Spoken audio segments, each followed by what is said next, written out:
Hello, good morning, guys. Good morning, good morning. Man, price is flying on gold. Wait, first I got to update something here. How do I do this?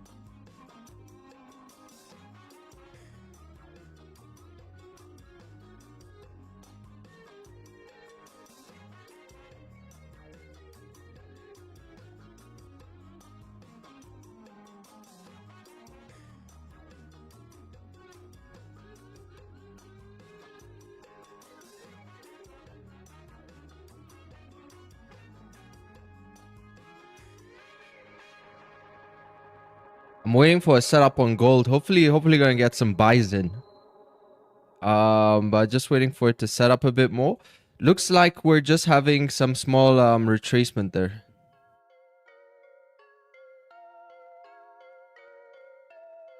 Wait, I want to change this. This is 322.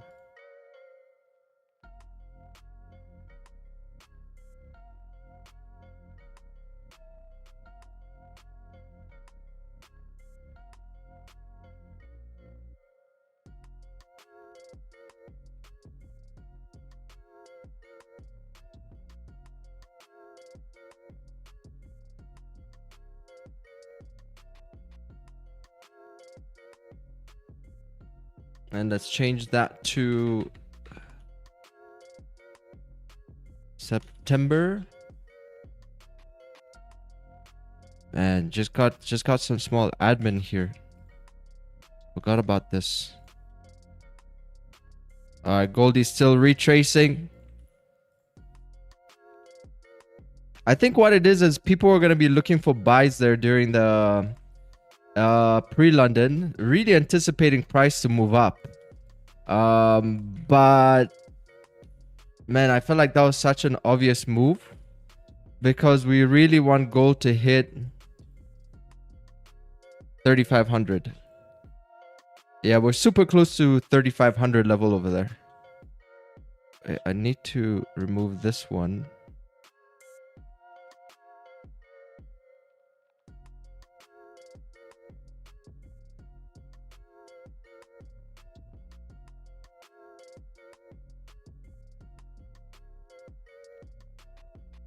Damn, why didn't I do this already? What happens if I just delete this row? Delete row? Okay, yeah, that works. September. We are in September.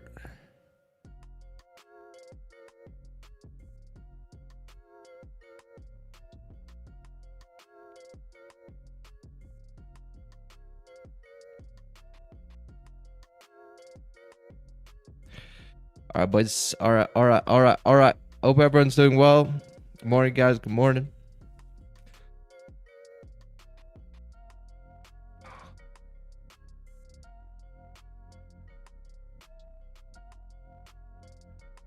Top of the morning.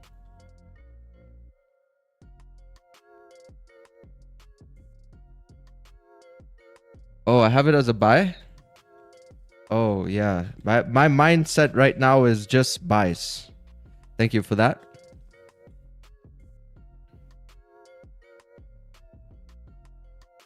Yeah, that's what I'm focusing on because it's retracing now. It's already down. It's already retraced. So you know, the idea was price could break above here to go towards a 3,900. But I still think that's definitely well within reach. This is going to be like basically today's magnet for price. ATH on gold, baby. ATH coming in. We just need to re-break the daily highs and push up another 100 pips. I think it can do it. It just hit 34.90 and bounced down. Yeah, bounced down here just perfectly in line also with just before London session opened. So it kind of like priced in. I think it's giving us a pricing in here. See, it came down like this. Just in time for the London Open. So next time the buys come through, I believe it should be the move. I'm quite tempted to just even buy now, to be honest.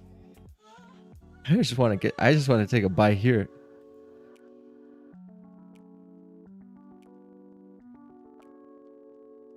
It's already at the bottom of the range.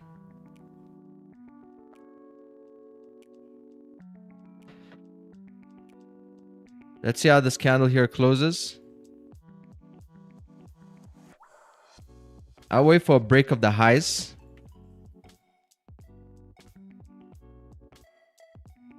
Put my stop loss below here.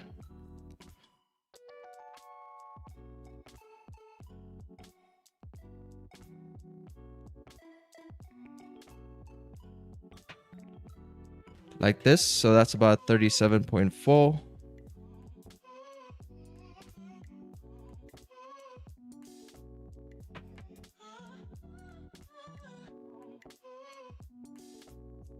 All right, if we re-break those highs, I'm gonna take my buy there.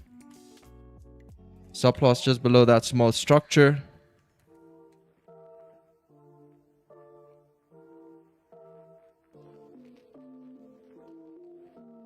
Beautiful little retracement.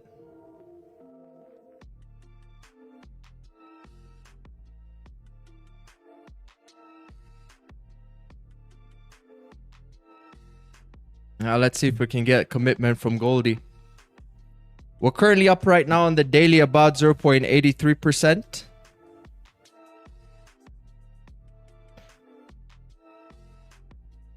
Five-minute candle is just about to close right now. Let's see how it's closing. Maybe creates us a small little support over there.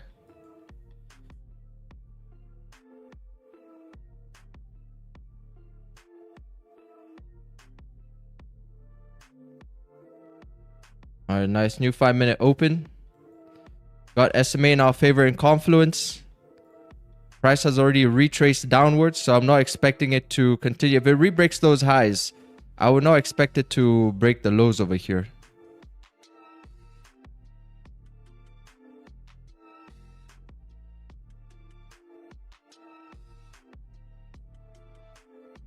Let's say waiting for entry. It would be nice if we could get like a fake out confluence too. Like even if it comes down or something, you know, some kind of interesting thing to happen over here.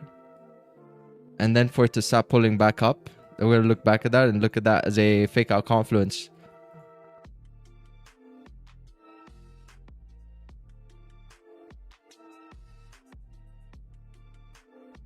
Man, it's so tempting just to buy. But right now price is moving down. I want to see at least some kind of structure being broken.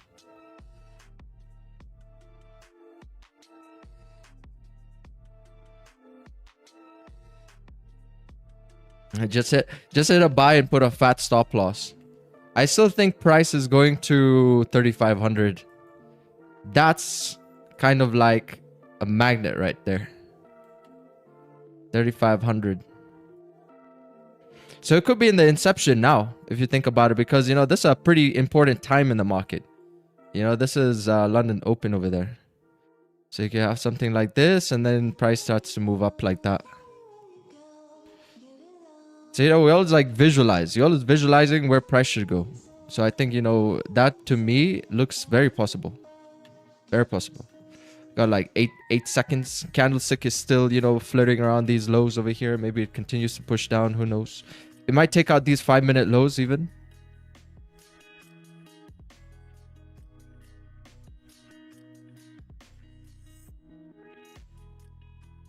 Might have to adjust my stops. Oh, still pushing heavy. Damn.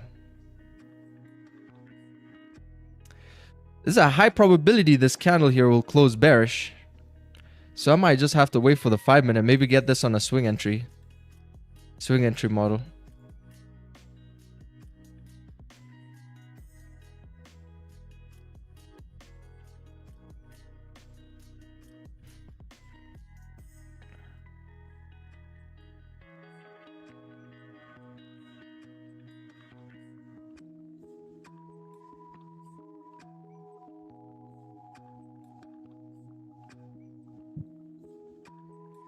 Now it's the fake out. Yes, sir. Now it could be that fake out. That could be the fake out right there.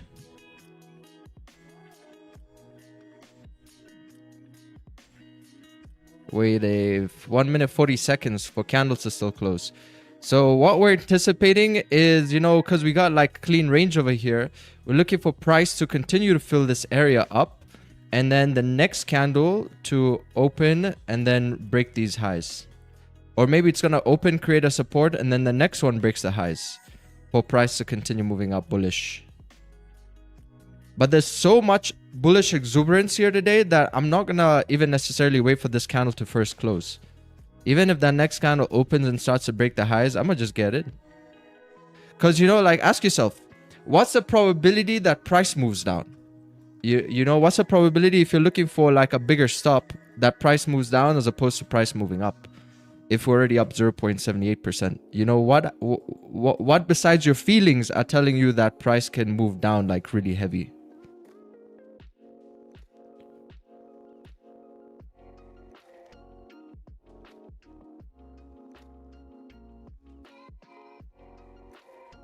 Okay, put it down here. Oh man, I hope this thing doesn't just move up so quick.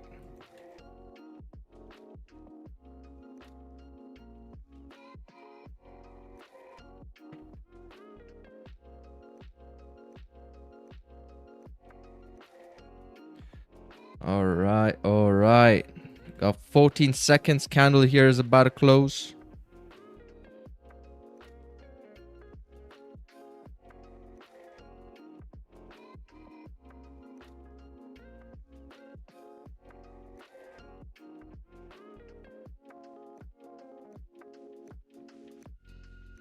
You just wait. Like, you know, these buyers, they're not yet in the market. But definitely once we see candle starts moving up, we're going to see the buyers coming in. We're going to see the buyers really coming in. Right now, they're kind of like, they're out of the market right now. That's why it's still selling off. Just waiting.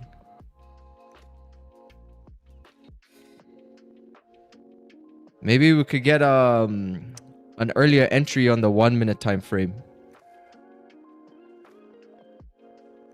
Mustn't forget about the 1 minute.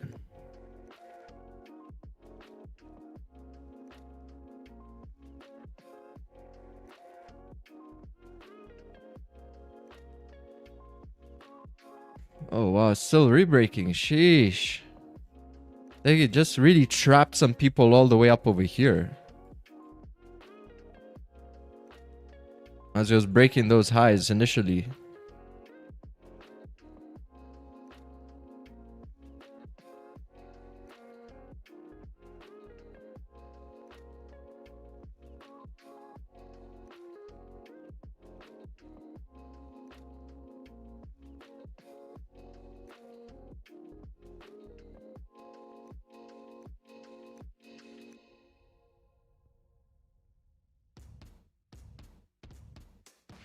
This hourly candle might take that liquidity for buys.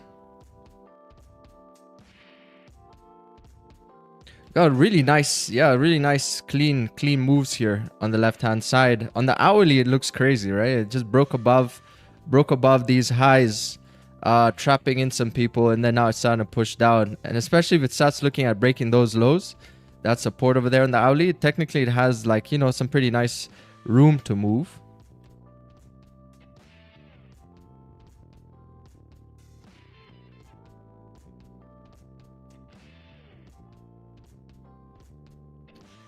Damn, this thing is just bleeding right now, though.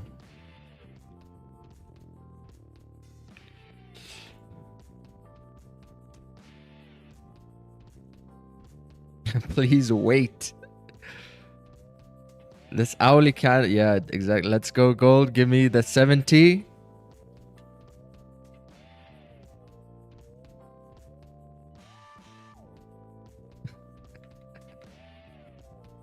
Yeah, I would like this move to have played out better on like the 5-minute time frame. Because the 1 minute, man, when the 1 minute bleeds like this, I would love it for it to be moving up first before an entry on the 1 minute.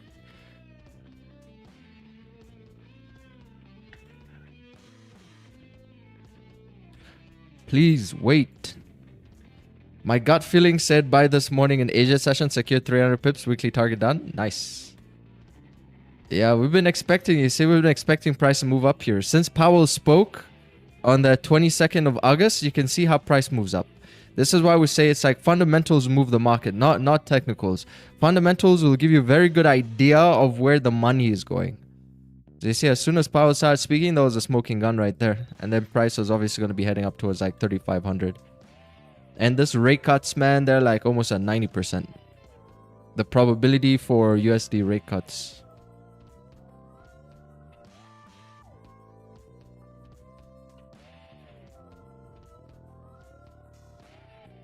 Try again, buy. Buy. Smash the buy button today. Yeah, but this is a brutal retracement.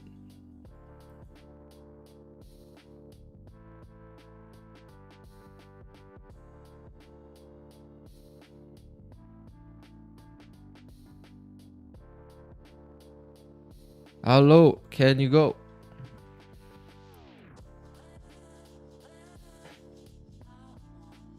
And the thing is, like, there could be an earlier entry though. That's what I'm looking at here. It's like 20 minutes into this candlestick opening up. We're up 0.70% right now. I'll wait for this candle here to close. Let's see if we can start creating some structure.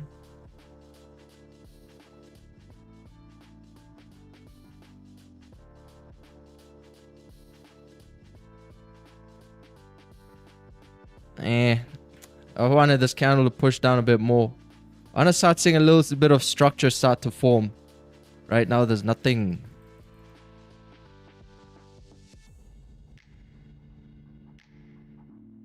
Need something a little bit more here.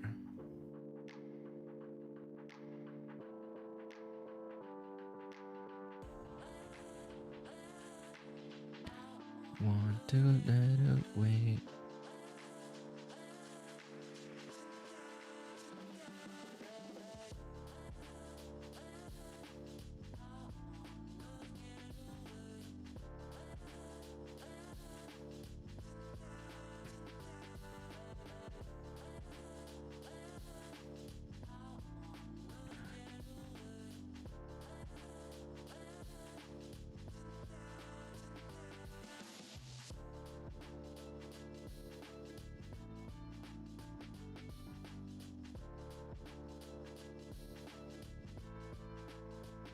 Trying to see if we can get up there with a 1 minute candle, 5-minute candle. But although price is really moving up here today, it's like we still don't have candlesticks which are really big. We don't have massive candles on the lower time frames.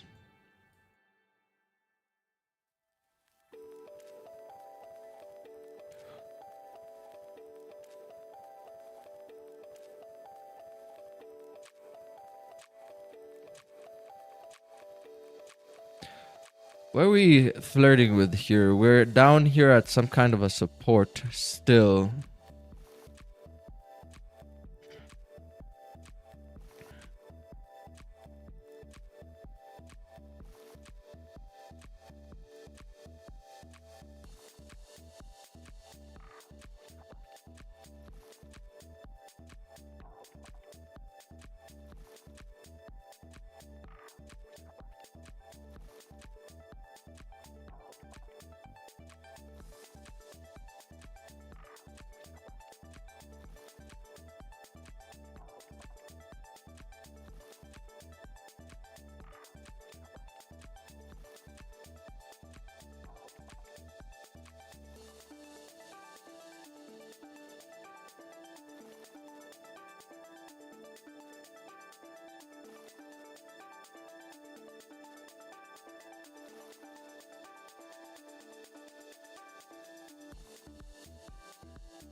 Considering a buy if we break above that that resistance, I'm still kind of monitoring price now. Stop loss below this 5-minute here. Currently sitting at that hourly support. Stops just below the hourly candle.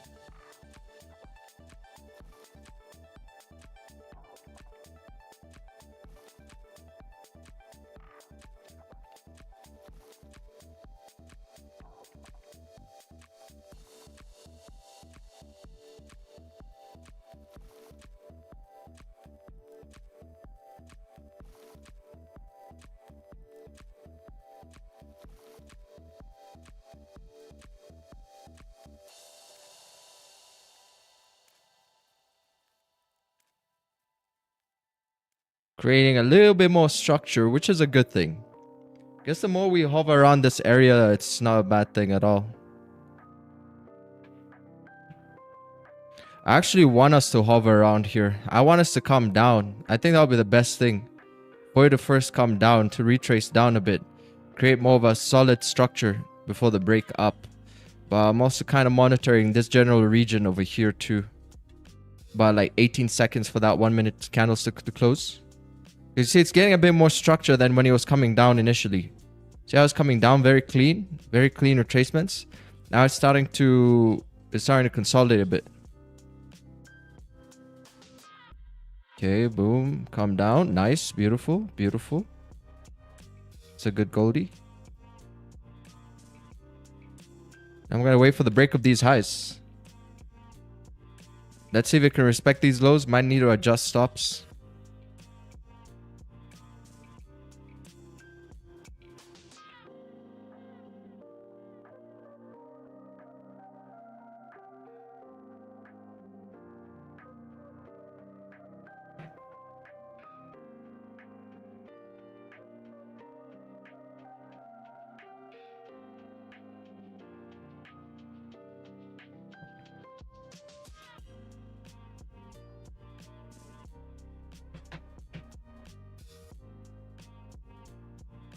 Looking at the H1, it would make sense for it to close at this point to make a support. Yep. H1 rejection wicks right there. Okay, beautiful. Now candles should start moving up. You know, we should see candlesticks start moving up. Break that structure on the left-hand side. And then, you know, then we can have a nice little, small little correction over there. Now this 5-minute candle probably needs to close first. Might hover around here for a bit. Because see, it's like almost like losing volume. The way when the candlestick comes down, does like a wick fill, and it doesn't break the wick also. So also kind of looks like losing a bit of volume. This candle also here closed without a bottom wick. You know, so it's still kind of also respecting this general region here. So just gonna keep monitoring it. Waiting for the buyers to come in. Right now, they're still not in the market yet. Sellers are still in. Oh, you see? Still taking out these lows. Sellers are still in. We need to start breaking some structure.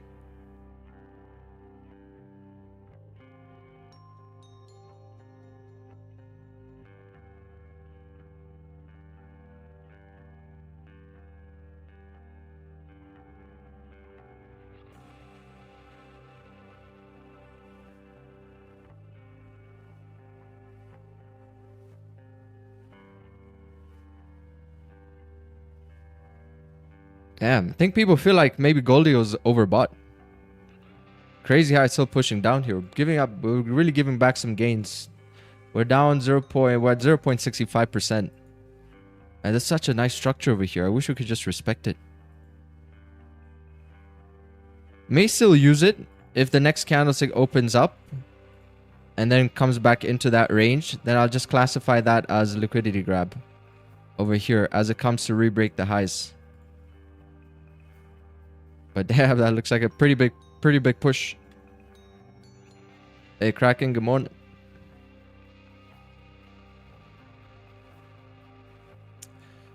It's ruining it. Gold ruining it.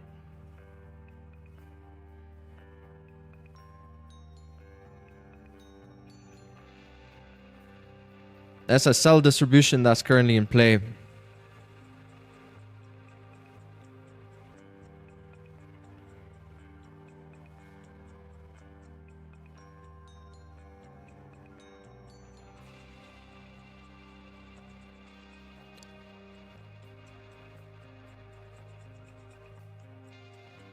What do you think of it going to the daily flip?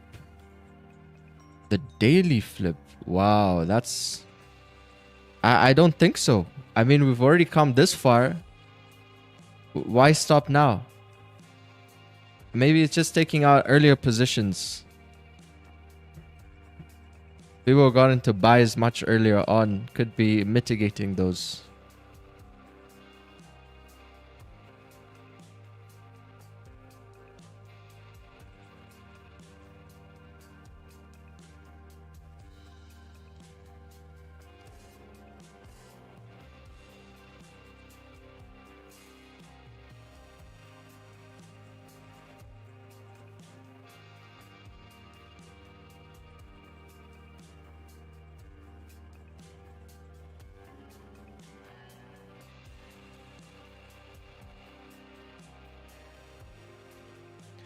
Maybe price can then come back here and then kind of create another support and re-break the highs.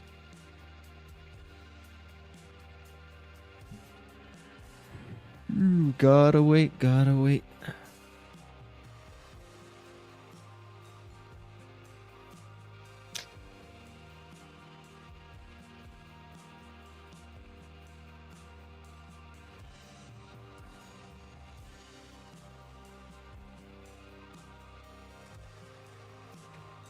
What a Monday open.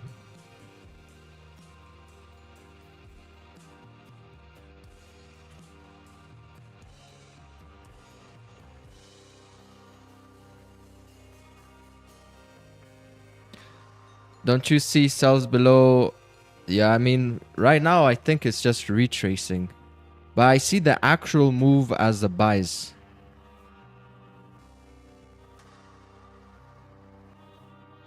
Like, if you're gonna catch a sell today, those so far are just being like scalps. You just want to scalp a bit. So you see like risk move, pretty decent scalp over here. Push down like 23 pips. But if you want to hold a trade, I think definitely with the daily time frame is good. Right now we're up 0.65% still, you know, still pretty significant.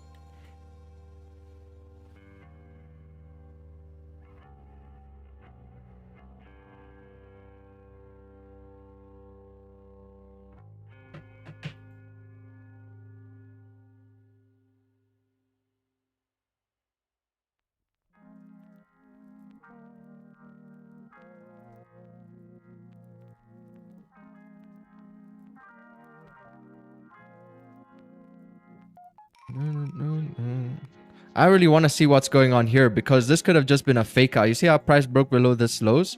I think that was just a liquidity grab. Because there's definitely like a sell confirmation on an impulse entry there on the 1 minute. So I want to see what's going to happen there. Because right now it's retesting their entries. Maybe retest and then continues to push down.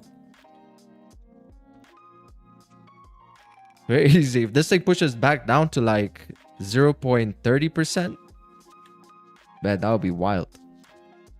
I could probably try and get an earlier entry here too. You know, we might get that reversal confluence. You know, our price like starts to consolidate below these entries. And we're going to use that as a reason for why we think price can maybe start even breaking from this area here. And then we get the buys from that region. Needs to replace that, or respect that 15-minute support. Yes.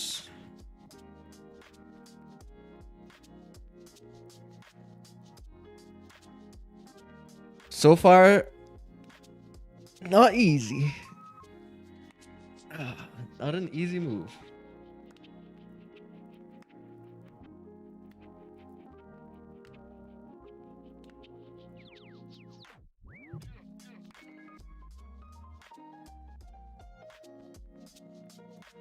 Not an easy move. But I think it might be looking to fake these sellers out. That's the idea here. This is the idea. I'm thinking about even getting in just a little bit sooner.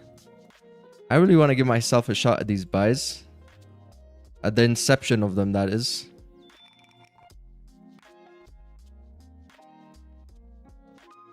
See how big my stop here would be.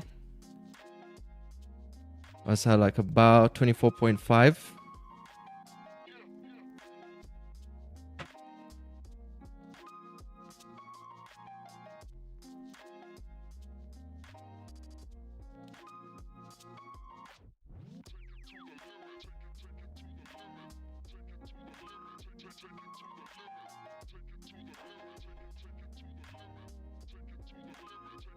Damn, Goldie.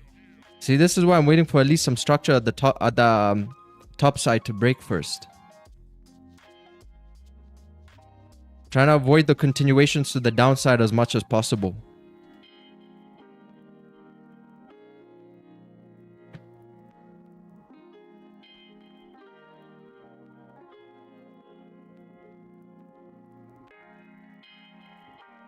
Also, try not to get too comfortable, because usually it's like when you're getting too comfortable, you're missing the move.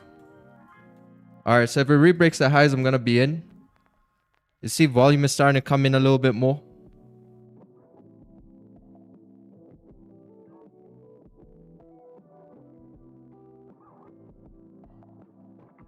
Beautiful. Alright, so candlestick is closing. Perfect.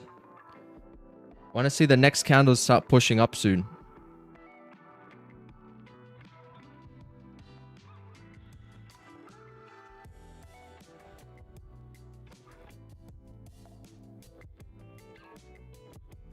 It's interesting that 5 minutes still being respected there at those lows. Kind of like at a rejection. Man, this could be a big fakie. Because you see how candle has closed below support here on the left-hand side?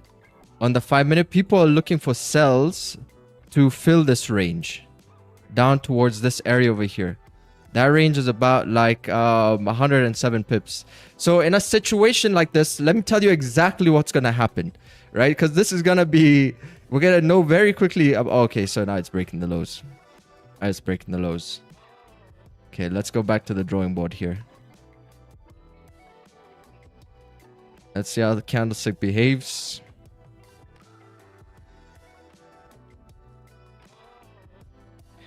It's in a pretty good area to trap potential sellers.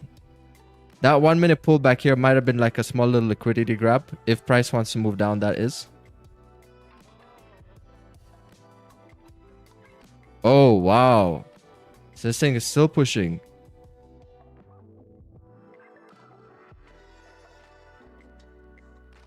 Crazy.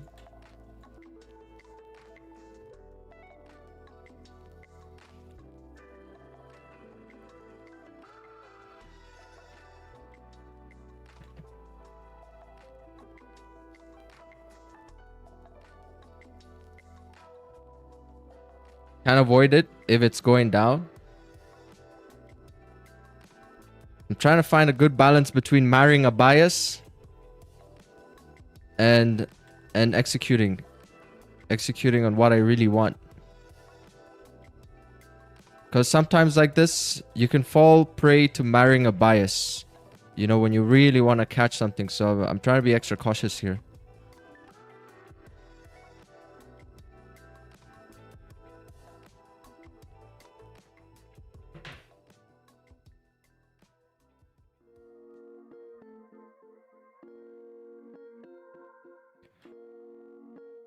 I'm trying to be cautious.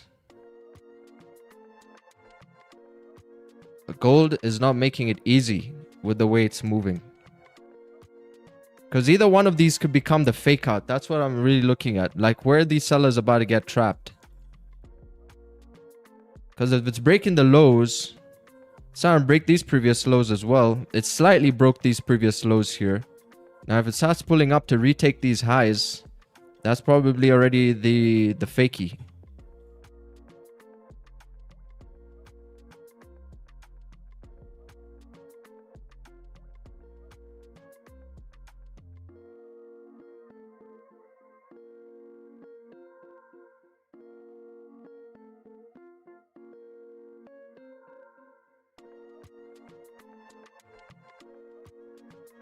Clean this up.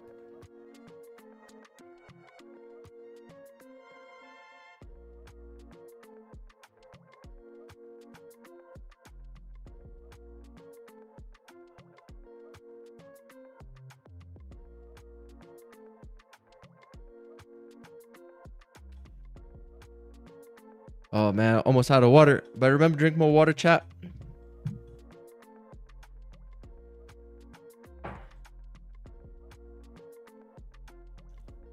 In my opinion, 15-minute close above the support will be nice for buys. All right, let's see. 15-minute close above support. Yeah, I think it's good. I think it's safe. Got 6 minutes for 5-minute candle to close there. Just like wondering where the buyers are at right now. They're like sleeping. It's like they went on a lunch break or something, you know, because price had already moved up.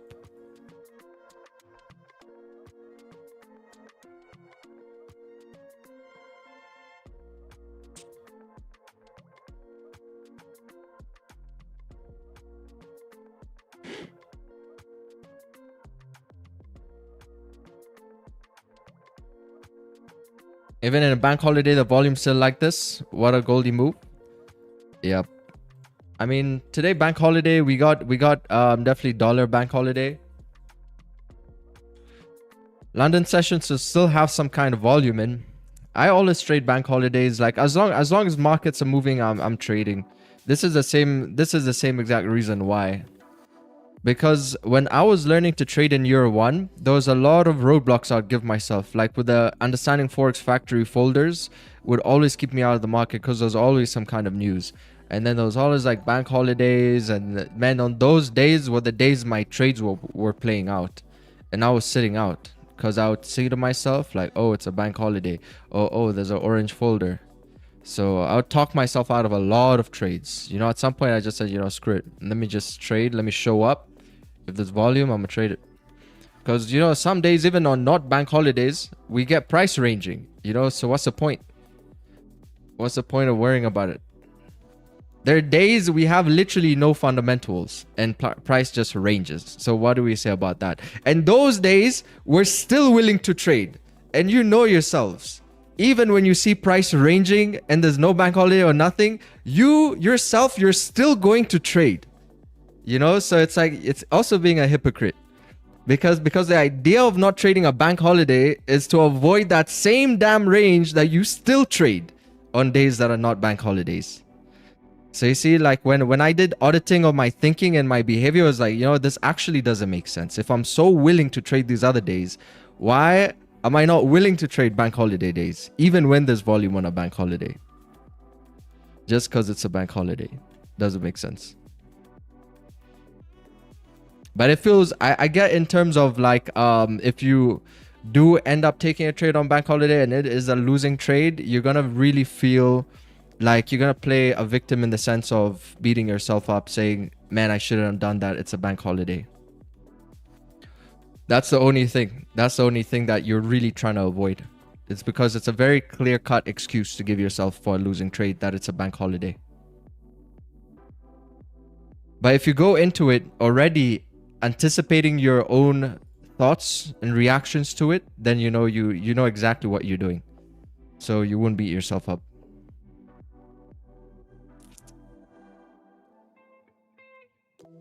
But man, this thing is not giving me a sign of a buy. It is now down 0.5556%. Wow, crazy. Crazy. What happens to these gains? I was excited to just get a buy for London. I actually just wanted to start stream and take a buy when we were still here in this range, you see? But I don't want to take a buy like obviously all the way up over here because we're outside of this general region.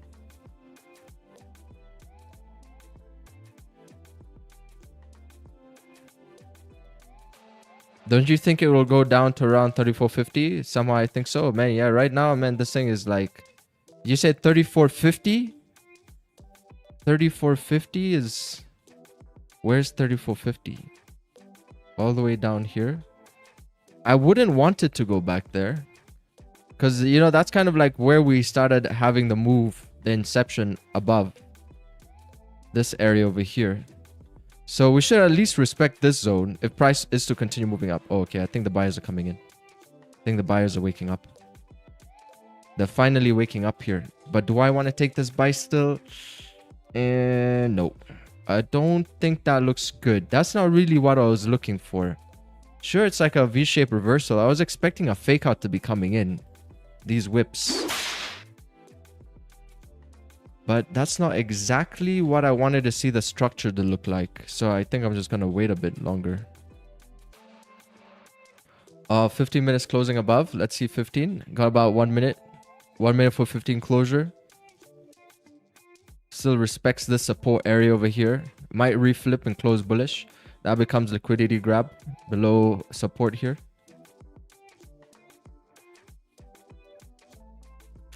Just gotta wait. Just gotta wait.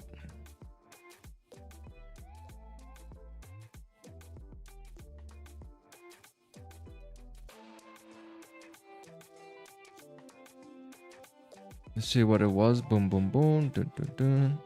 Dun, dun. It'll be nice to create a bit more structure here. Maybe create a bit more structure here. Then I'll still be looking at that as a fakie.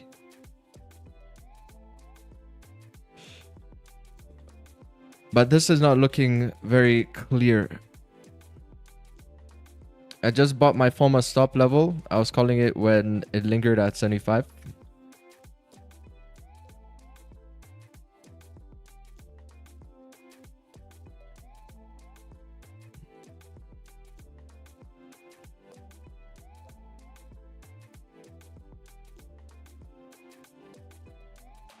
I mean, even if the inception move is missed, could still give some opportunities.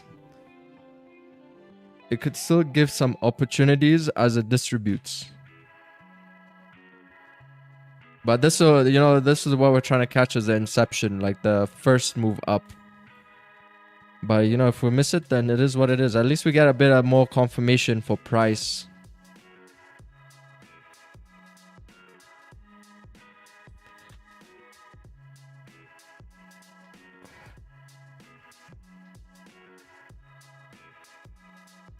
Tetra, did you try to touch crypto once?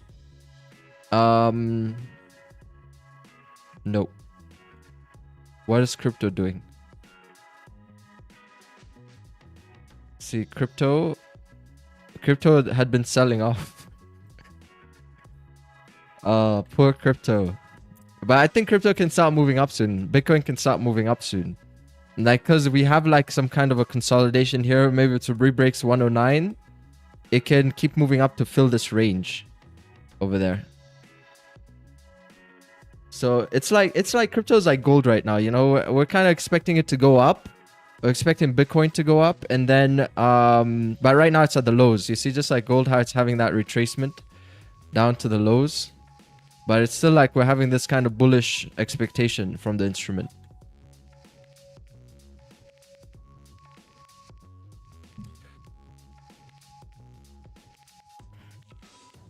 Looking buff now, Vic. Thank you, Ellie. Trying to be consistent with the gym. Years I feel the same. I lie the buys as the RSI is oversold on the... Oh, okay, yeah. I mean, let's say even if you got your RSI now, probably it should have been leveled out here at this point. So very nice retracement.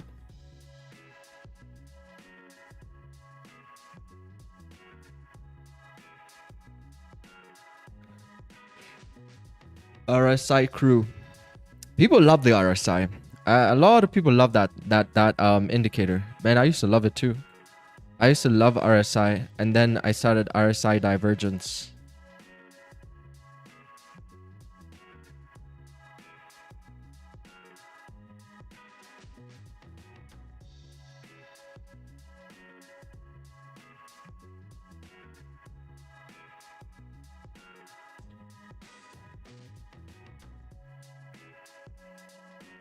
Bomboclat. Bomboclat!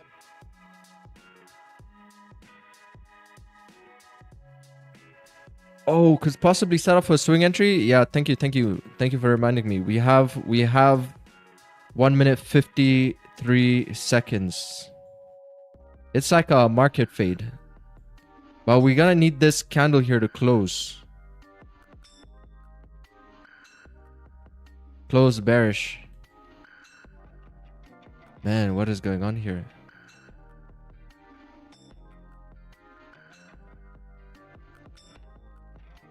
It's doing like a small little inverted head and shoulders. I hope it doesn't just do a clean V-shaped reversal, because there's no setup. I don't see a setup on the 1 minute, even on the 5 minute. I really do hope it doesn't just do a full clean reversal like this. So remember that last trade we did in the simulation yesterday? So a similar situation like this. Maybe if we can't get the first one, we can see the second one. So instead of maximizing gains, we'll be looking at re-entries. Unless we can get something in the middle here on the 1 minute.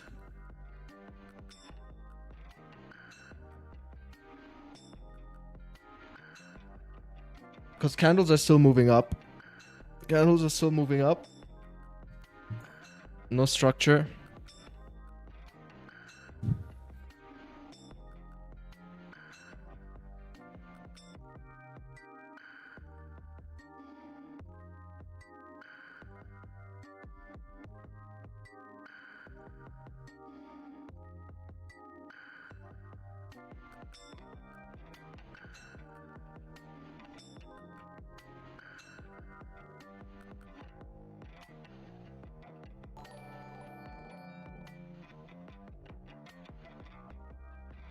See, gold futures rise to all-time record on rate cut bets. Haven demand, market talk. Gold futures rise to fresh record on tariff uncertainty and increased expectation of the US interest rate cut. Futures are up 0.70% at 35. Oh, futures already above 3,500. 35.40. A troy ounce having risen as high as 35.57 early in the session. Precious metal has gained on safe haven demand as investors weigh uncertainty over Federal Reserve independence. Trump contested tariffs and key US jobs data due this week. Alright, let's see. Courts haven't yet ruled on Trump's attempt to oust Fed Governor Lisa Cook, raising concerns about Fed's autonomy. Man, these organizations, governments say autonomous, and they're never autonomous. They're never autonomous. There's always some corruption, you know. There's always influence in these organizations which claim to be autonomous. It just doesn't exist. Like human nature, people are just too greedy, man. Way too greedy.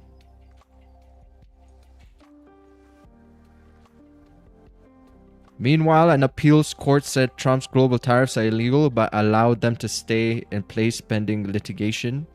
Friday's job report is also expected to reinforce September rate cut bets.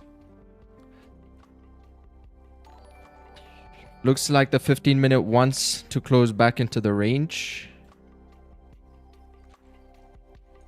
Yeah, seems like that is a fake out. Seems like it's been a small fake out over here. Push below support. Now it's like retracing up. Man, it's just doing like V-shaped reversal. But the buyers are slowly starting to kick back in, so that's a good sign.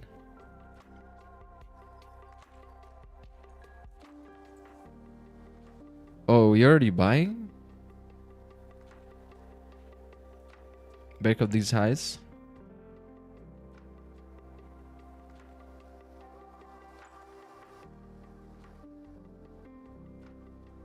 It looks like a tiny distribution, to be fair. Definitely still gonna wait a bit.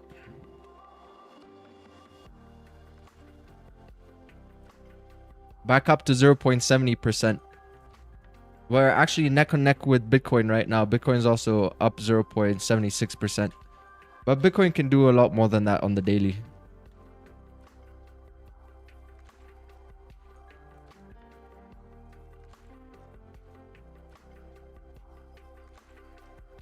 Man, I was watching a video on that oil crash on 2020, April 2020. I was 4 months into my trading journey when oil went to negative.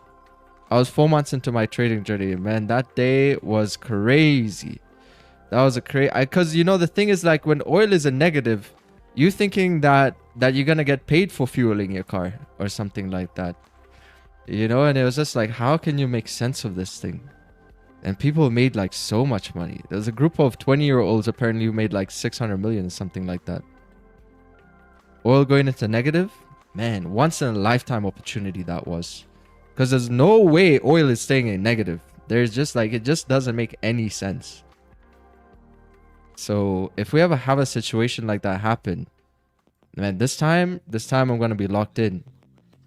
This time I'm going to be locked in. Because, you know, there's always like a black swan event. I feel like every year there's some kind of like a black swan event that happens from what I've been seeing. Yeah, a watch list over here. Every year we have certain things that just explode. You know, very nice bets to make. And those are mainly due to fundamentals. So they're never based off of technical analysis.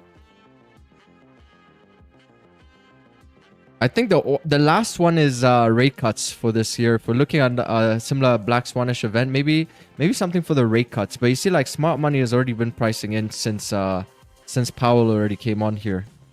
Friday 22nd. I mean, Friday the 22nd of August. Like, smart money has already been pricing in.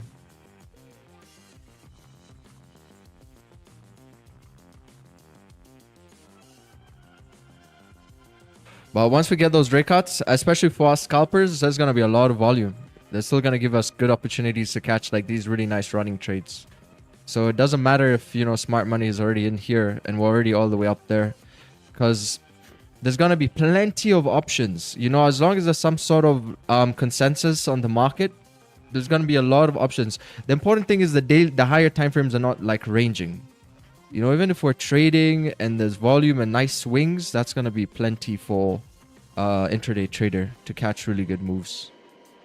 So never feel FOMO because, you know, you might look at this and think like, oh, you missed the move or you missed the move.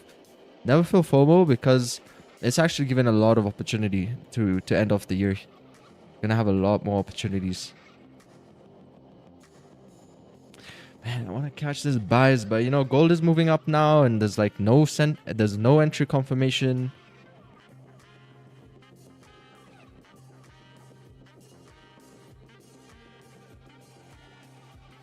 Not even on the 1 minute.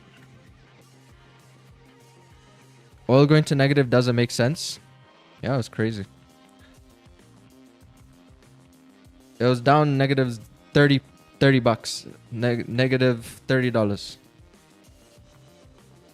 There was a lot of supply, no demand. People were not flying. It was during COVID.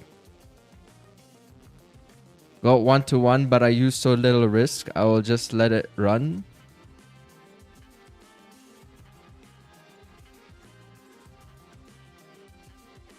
What the F? Bitcoin is pumping hard. Oh, yeah. Now Bitcoin's up 0.99%. I feel like Bitcoin's going to break this previous daily highs and then try to run up towards that resistance.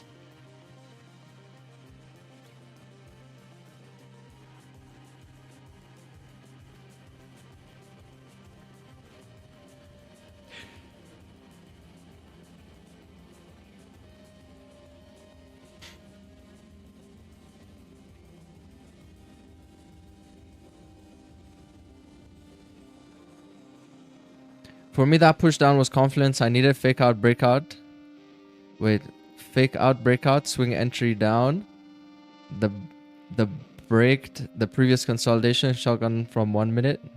Yeah, I was looking at it too. I was thinking maybe there could have been something here like this. It's just this push kind of, I think this push is what threw me off. I see what you mean, but I think for me this was like it pushed down so much. I'd have liked something a bit more like a little bit more faster reaction like this.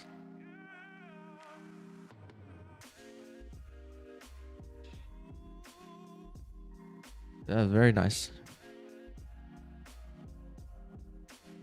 From the 5 minute was the fake out of the swing entry. That's true here. That's the thing. It's like people trying to sell gold right now. This is kind of how they're stuck now, because they're trying to sell this really big sell-off with the bullish momentum, against the bullish momentum.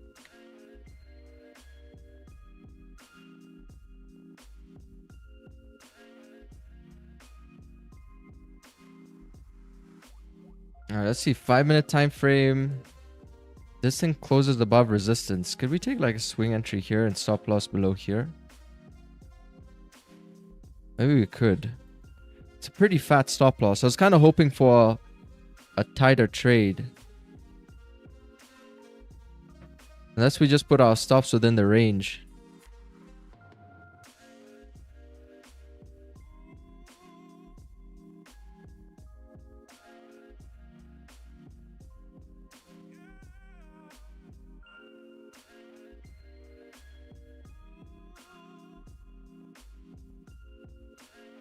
Oh my days, this thing is rushing.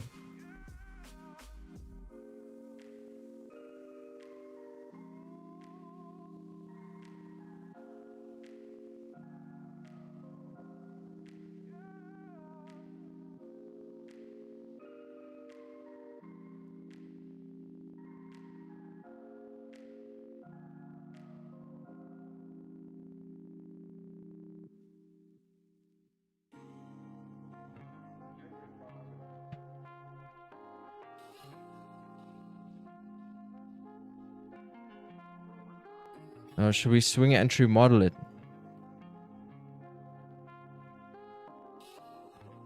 I think I'll take a swing entry, break of the highs. We're gonna break even here.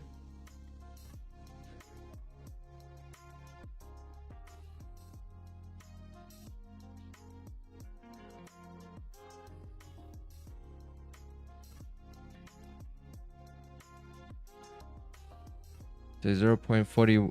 Let's see. Oh wow, massive fake out.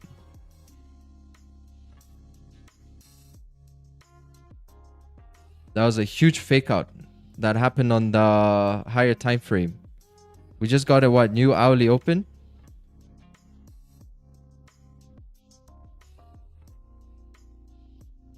Could swing entry this.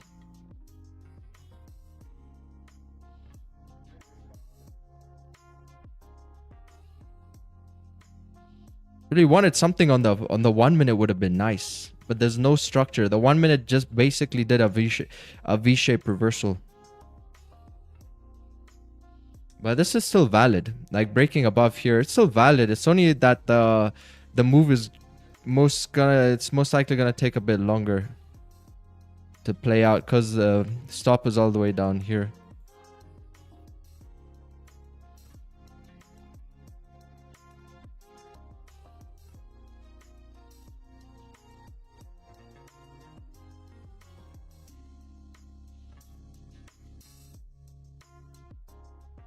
Yeah, but we could get a wick fill of the previous hourly candlestick right here, and then you got liquidity grab confluence, stop below that candle, and then a wick fill. I think with volume, man, volume could definitely make it up there.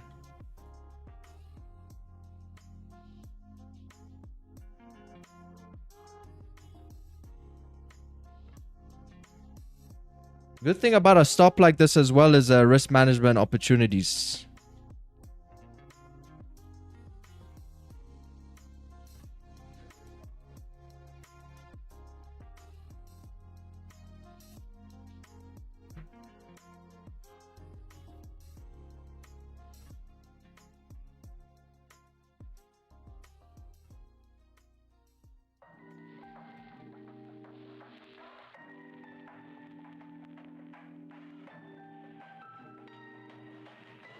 All right, let's see if I'm gonna get triggered in here. It looks like I might. The hourly just create a new hourly lows.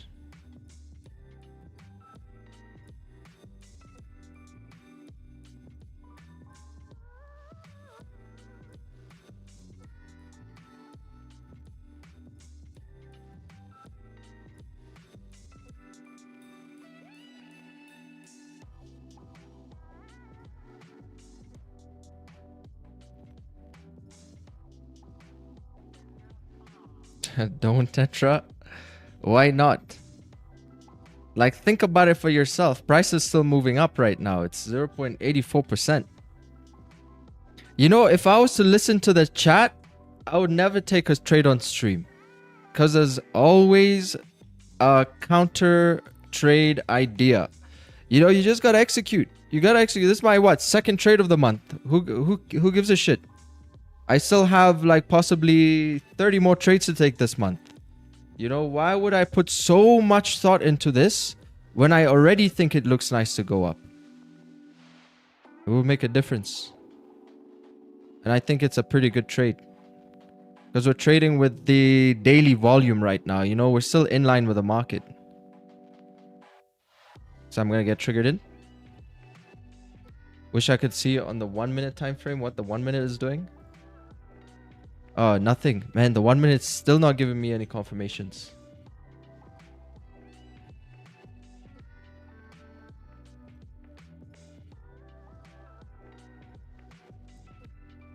The thing is, like, I want to catch a buy today. And that's why I'm putting my stop loss down there. Because, like, if we end up re-breaking those lows for whatever reason, then, you know, it doesn't make sense in a trending market. Especially, you know, because this right now is like, it's a V-shaped reversal after breaking structure on the left-hand side. Basically, what we've been anticipating the whole time was for the sellers there to get faked out. So now they're currently in the fake out. And the buyers are coming in. So got back-to-back candlesticks, bullish candles, clean range on the left-hand side.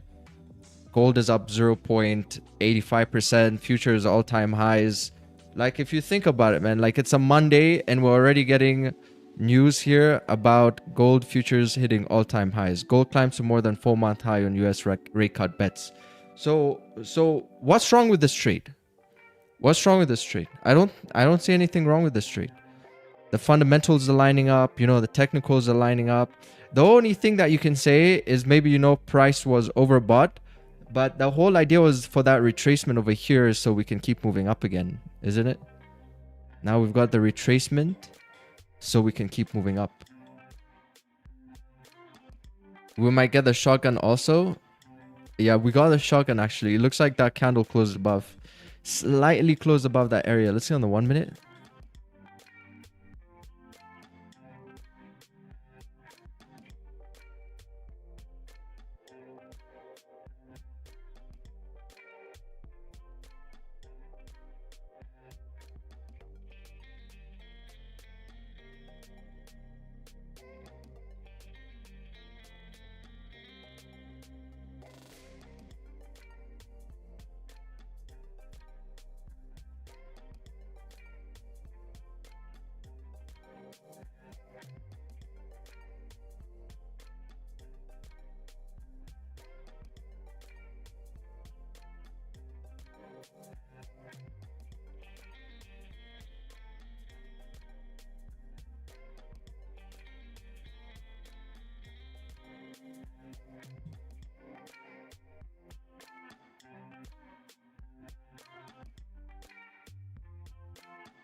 Yeah, it's faking out the 5 minute. You see how the 5 minute closed above that resistance? It's looking to fake out that 5 minute. That's what it seems to be doing. It's like doing a small little pullback first. That's why I'm considering even a tighter stop loss.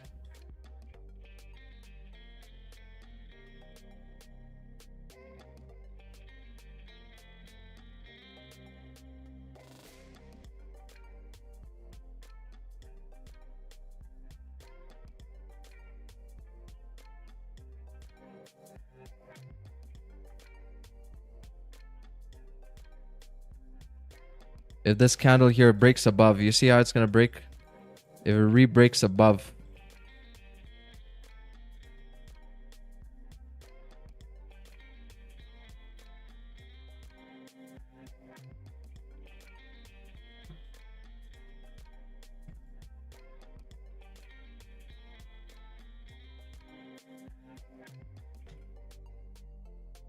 It's not doing it. Yeah, that's a bit too deep.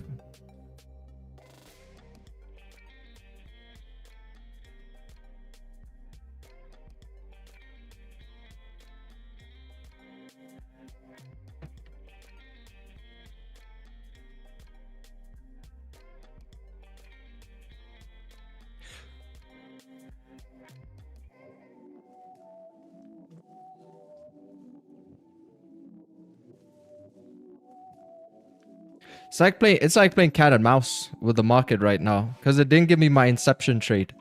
So I have to look to see how I can get in on the continuation.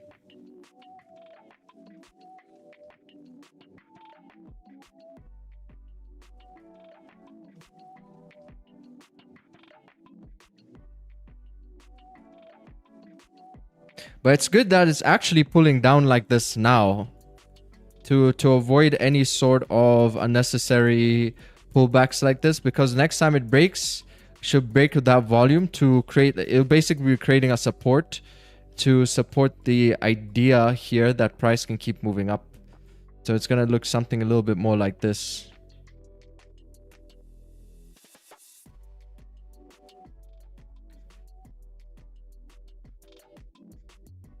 Say what, yourself with this trade is 34. It's at 34.73. Okay, that's nice. Still within this area because you wouldn't expect price to come back here. True, if it breaks the highs. Navid, thank you for the sub.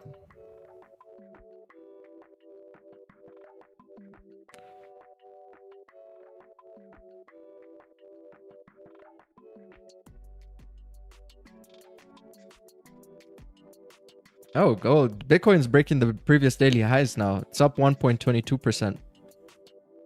Let's see how the dollar index is doing. DXY, it's kind of weak, below average.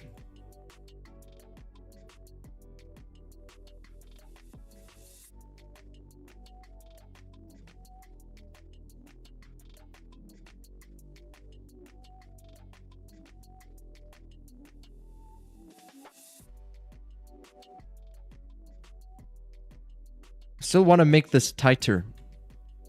I'm gonna bring this up here.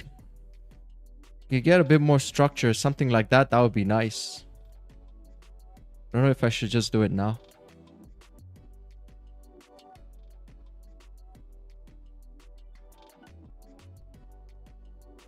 Yeah, I could do it now, but it's not exactly what I want to see.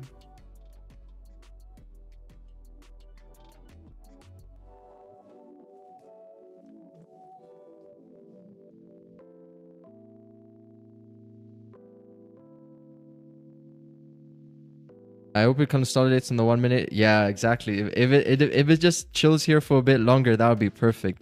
But you see, right now we're in some kind of a momentum.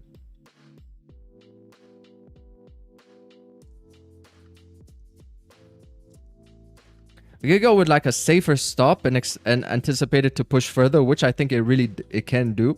It definitely has the legs to do that. Futures has already hit its all-time highs. Goldie has come pretty close there by 34.90. So it definitely has legs. It can have legs. Even if we have a wider stop, we can have legs to move up here. Even up towards like 33.86.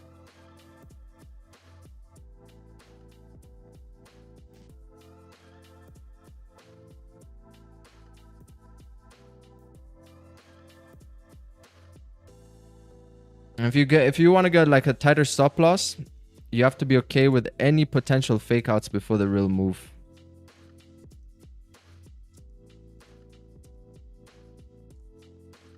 Yep, volume is starting to come back in again.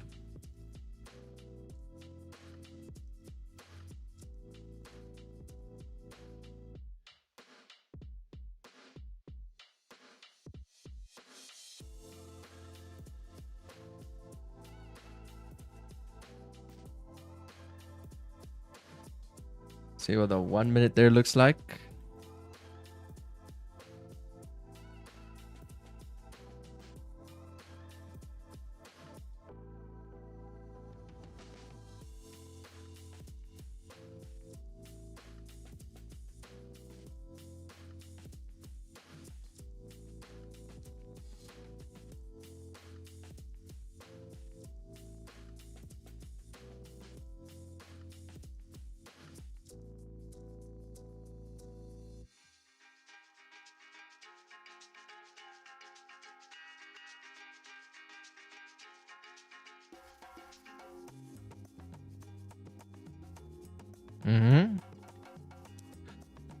Let it come down. I wanted to play a bit here, you know?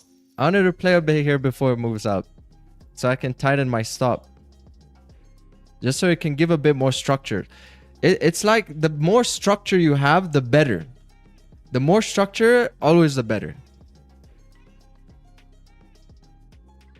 Then I'll put my stop somewhere around here. I think I'll put it actually below this support. Like this. I'm gonna put it below the support area. Let's do something like this.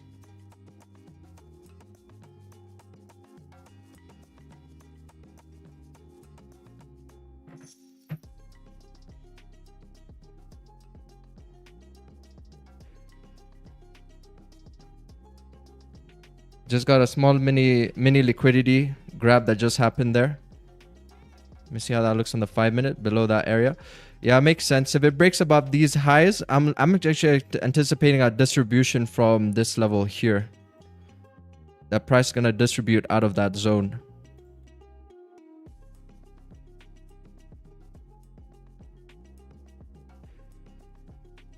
So we're gonna take it off breakout, consolidation breakout.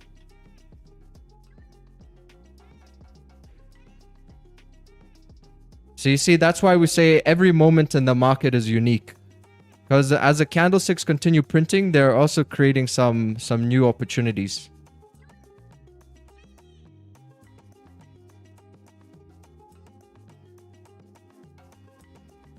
Now we just need the confirmation, the break above, and we should be good. We should be off to the races here for a bullish continuation. And that's going to be my shot for the buys on Goldie.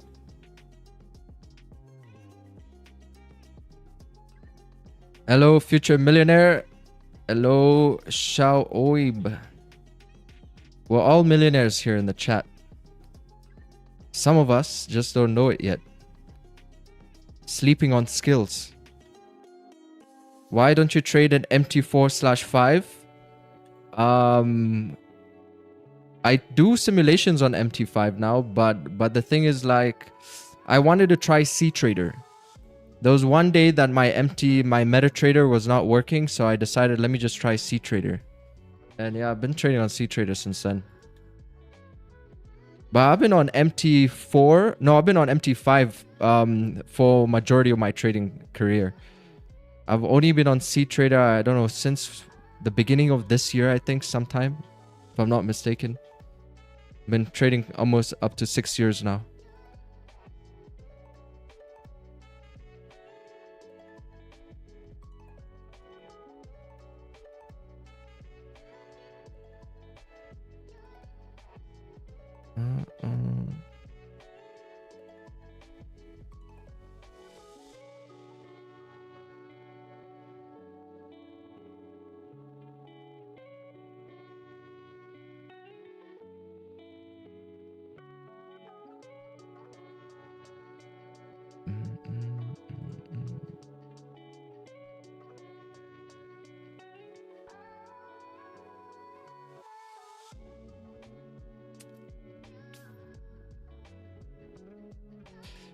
Hey, David Barton, let's just focus on trading for now. You know, you can send me these messages at a different time, maybe on my Instagram. You can send me that message, you know, but let's on stream just focus on trading.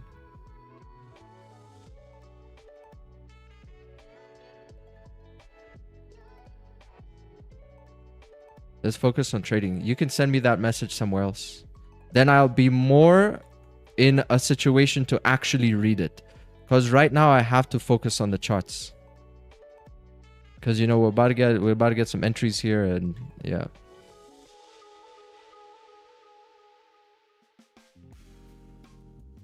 Is this your own trading strategy? Yes.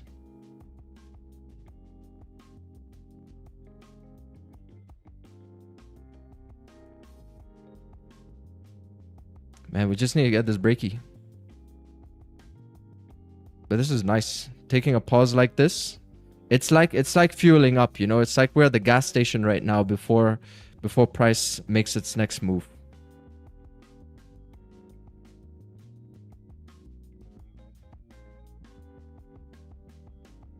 Where did I put my stop? Or it's just above there.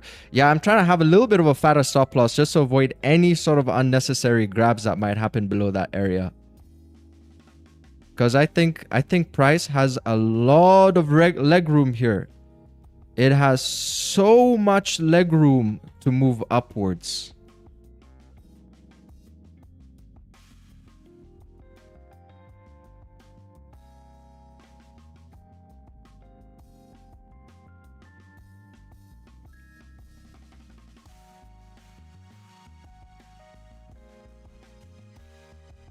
Come on, pump it.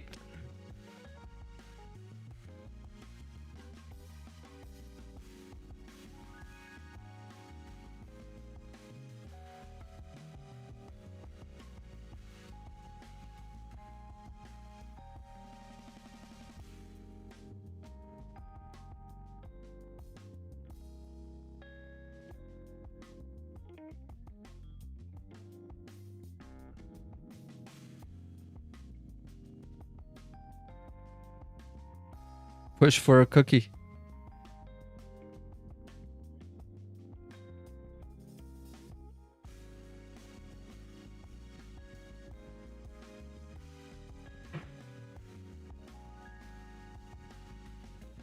All right, guys. I got triggered.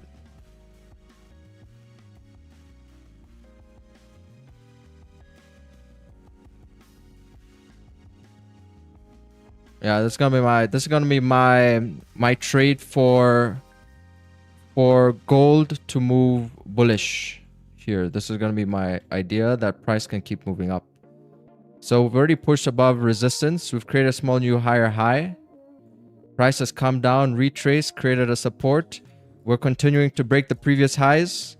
We got clean range on the left-hand side. We're in line with the fundamentals. Futures already hit all-time highs. So, I think this is a pretty good idea here.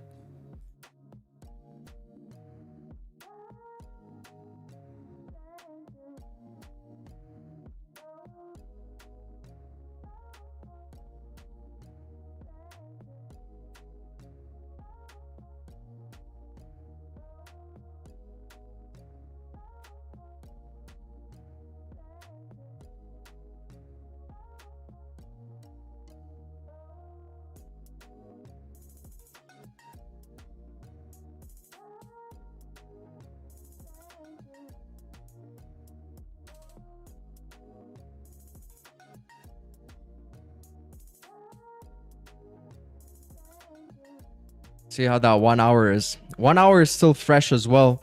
Got my stops right below the hourly candle. You see, for price to move up, this hourly candlestick should not reflip and break its lows for price to move up.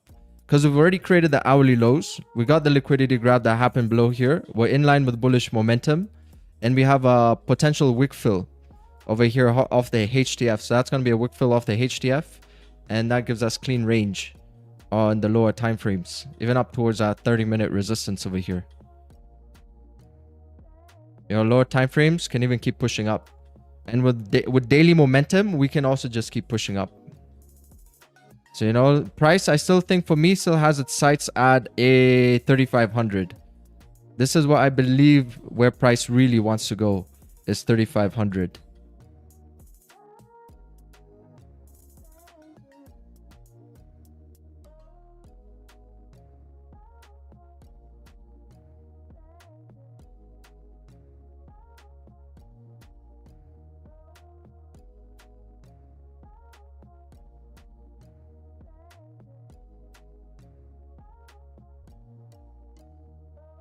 Asia was aggressive. London is slow. Yeah, London is, I think what London was mainly, this was a retracement. Was just pulling back, but it's still moving with volume, London. You see how it's just like clean candles moving up and down? So there's definitely still some kind of volume in here. We are moving slow at the entry though. I would already expected this thing to move up by this point.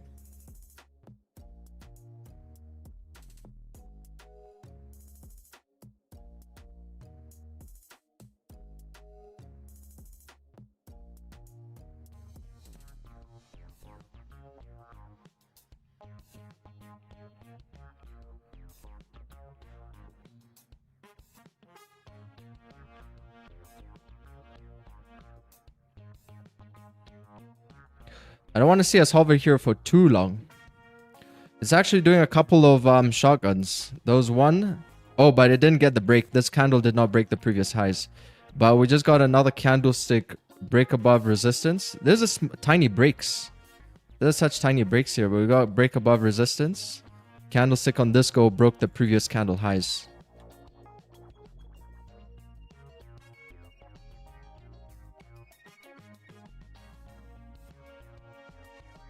So I'm going to monitor this. Critical point to break above. Yes.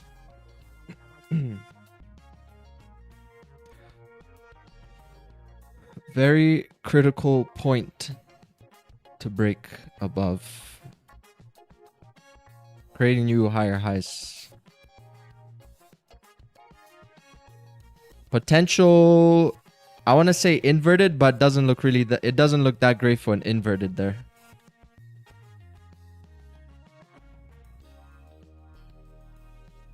I'm waiting for break above to enter. A break above or re-break above. Yeah, I mean, you could wait for a re-break above this high by 34.79 if we haven't started moving up yet.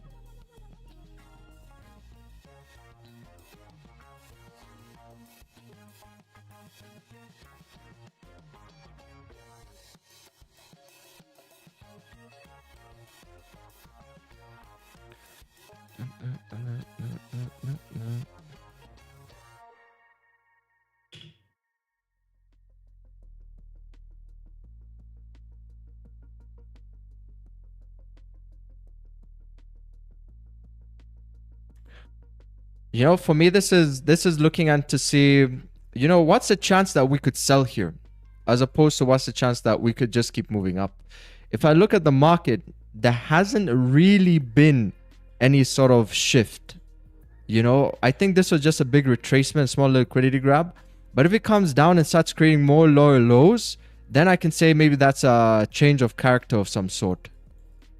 You know, but this just initial that initial move here, this is too quick to be change of character.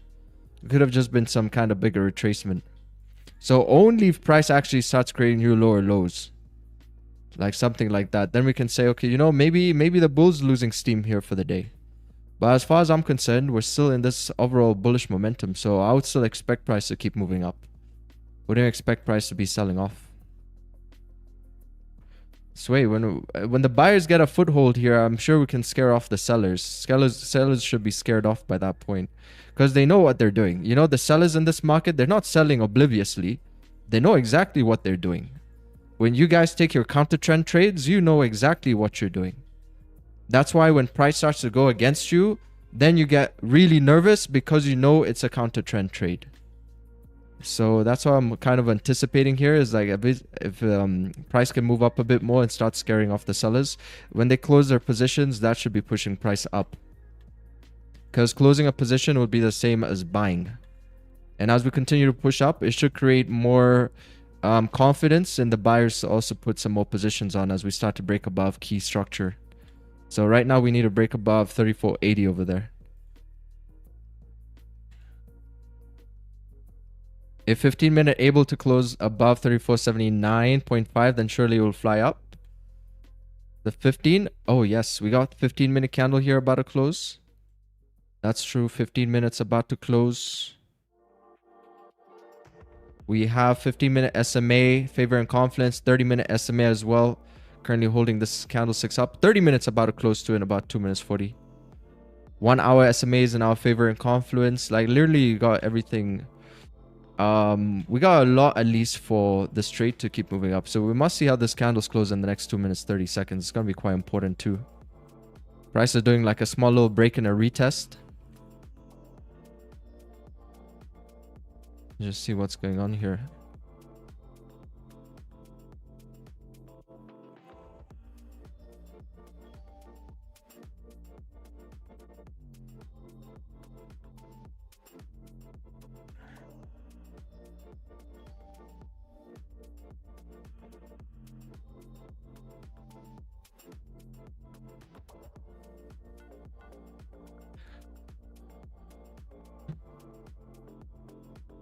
Wow, flag, Goldie. DXY coming down as well. More confluence. Oh, nice. Yeah, DXY is coming down. Looks like DXY is pulling down here.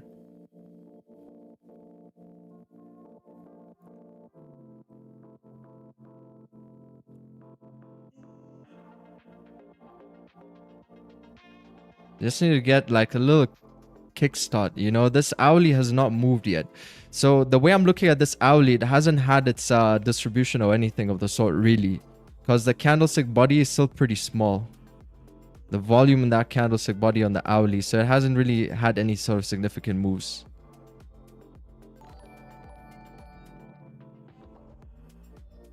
Stop playing with me, Goldie.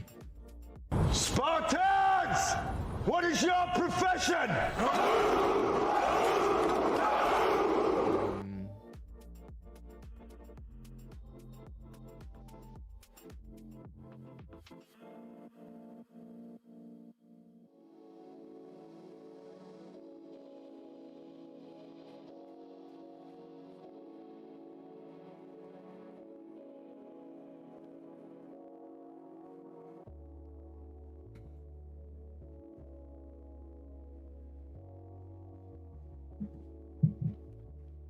I'm gonna call Trump and I'll sort this out. Please do.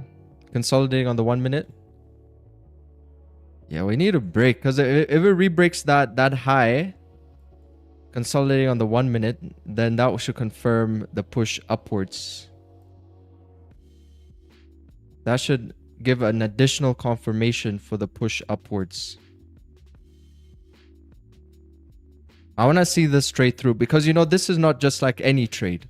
You know, this is not just like any trade. Price on gold is literally about to hit all-time highs on gold spot. Futures already hit all-time highs. So this is not just like any trade. So I'm willing to give this trade enough time for it to play out.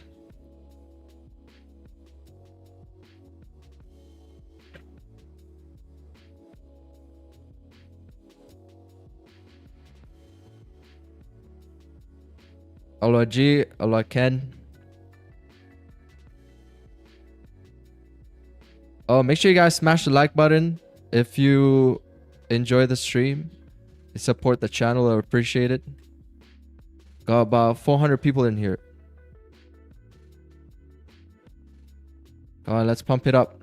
Pump up likes. Hopefully market can also pump up. Let's go on GJ.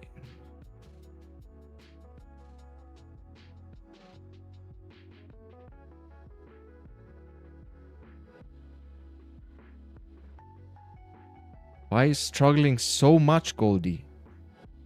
This should be pretty straightforward at this point.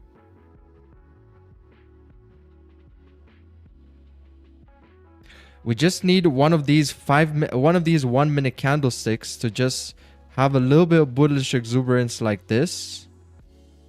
Break above these highs. That's all that we need. If you're not yet in this trade, you could wait for that to happen. You could wait for price to break above these highs like this. See, there we go. 16 seconds. 1 minute's about to close. It's still kind of holding this general structure right here. It's doing like small little break and a retest of sorts. See, 1 minute create a small support. SMAs are catching up as well. We got the 50 and the 8 SMA. We're gonna have a potential SMA crossover too.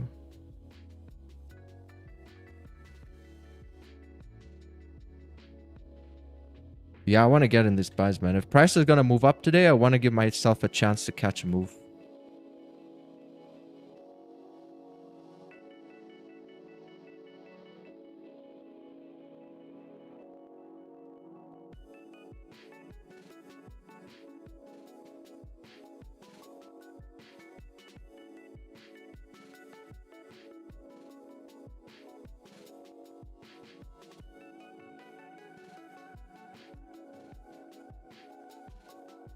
Hey, Alex, Addy, thank you all for the subs. Overall bullish momentum still remain, and that bull setup looks pretty good.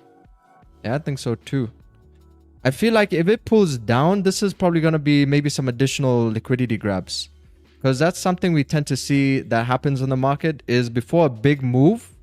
See, before a big move, you'd have like some sort of a liquidity grab. happen first. Some kind of a fake out before a big move.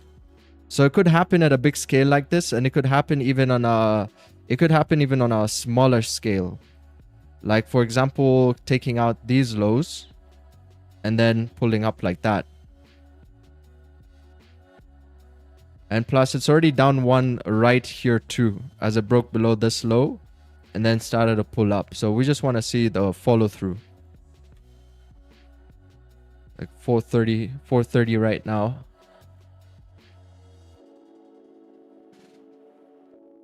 For me, it's perfect doing this, just helping price again momentum to go up. It would be perfect, definitely, if it just can freaking break these highs. Because now we have to really watch price if it breaks below these lows. Because if it breaks below 34.77, there is a small little entry confirmation that's going to provide. But at the same time, you know, that's entry confirmation could also be just a fake out. So then we're just going to be like really watching what it does there.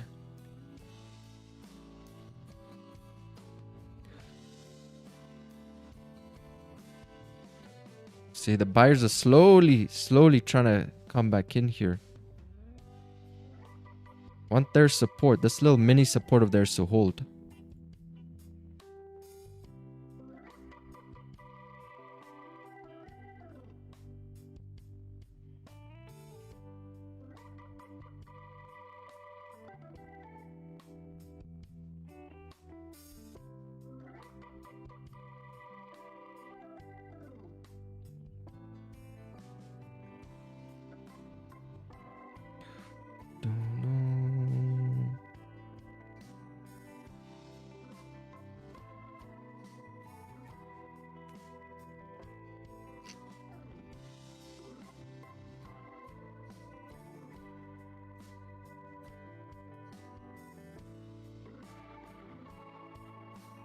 How much time we got left? 1 hour 24 minutes for 4-hour closure here on this broker.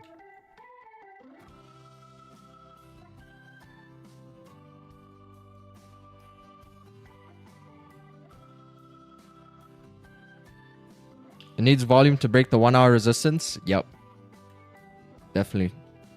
It needs like a nice little push there. Yeah, if you're new to the stream, guys, welcome to the stream. Make sure you hit that subscribe button.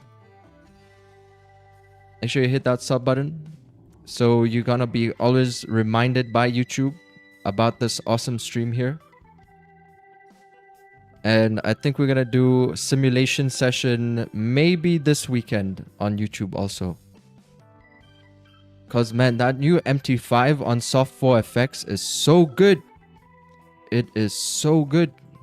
I really just want to do simulations now. You know, this was the one that we did yesterday. I don't know if this looks good. The quality is a bit funny there. But yeah, this was the simulation we did yesterday. It was kind of a difficult simulation, but you know, we ended it off here at like 5%.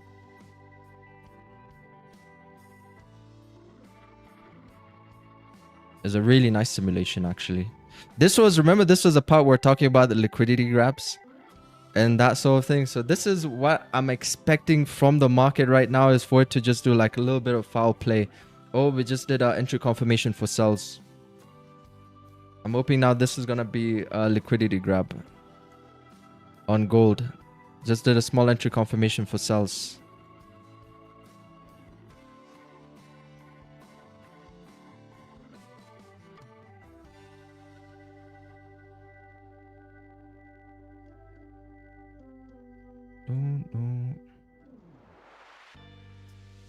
Man, this is what I wanted to happen on the opposite side, because I knew that there was gonna be some kind of a distribution coming in from this area over here.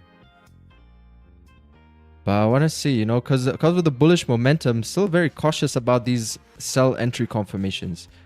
I want to see you do this. Just pull up, Goldie, pull up. Take that liquidity if you need it, and then break the highs. That's why I didn't want to manage. If this was like a normal trade, chat, if this was a normal trade, I would have already managed my risk. You know, so instead of potentially losing, let's say 65 bucks, I could have lost here like 20 bucks. I would have already gotten out of my trade. at this point. If this was like just any other trade, I would have been managing my risk over there. But you know, it's the first buy of the month here for September, as we're expecting gold to create all-time highs. So it's like, you know, just whatever. I'm just going to hold it. See it through. What do you think about the market profile? Nothing. I don't think anything about market profile. I'm not sure what that is because, you know, we mainly just focus on candlesticks. The only indicators I use are the simple moving averages.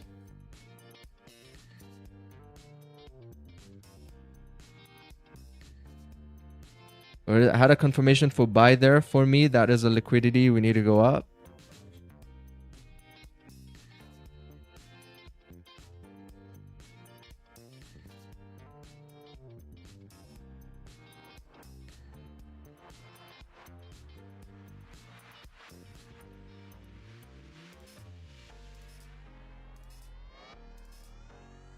You know, it's behaving like it's so hard for it to move up, but it's really not that difficult because the hourly candle has not yet, this hourly candlestick has not yet pushed anywhere in any direction.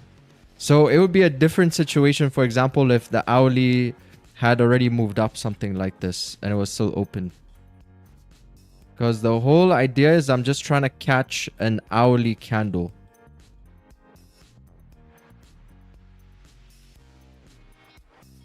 I'm on Hopium right now. Oh, you're on Hopium right now?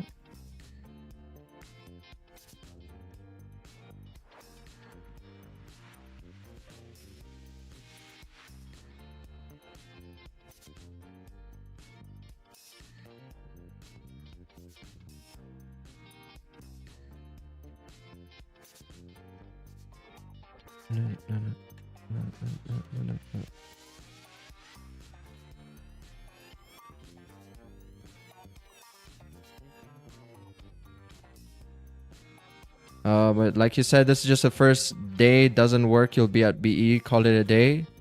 Yeah, I mean, if it doesn't work, then I'm just gonna have to try again later. Try again, maybe the pre-New York time for another trade. No big deal.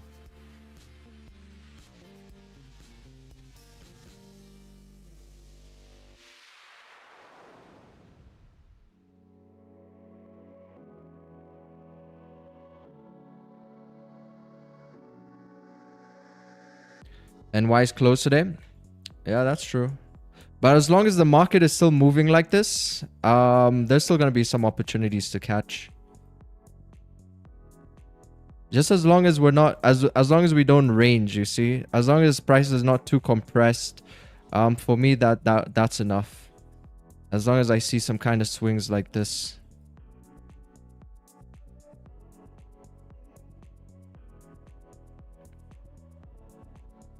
Well, it looks like it's still distributing the seller's orders though. Because that should have been the candle to pull up here, and then the next one should have just kept moving up like a swift liquidity grab. But it seems to be still distributing the orders. It pushed down for them about like 15 pips. Still anticipating those sells to be short-lived until maybe we start to see price overall start to create new lower lows.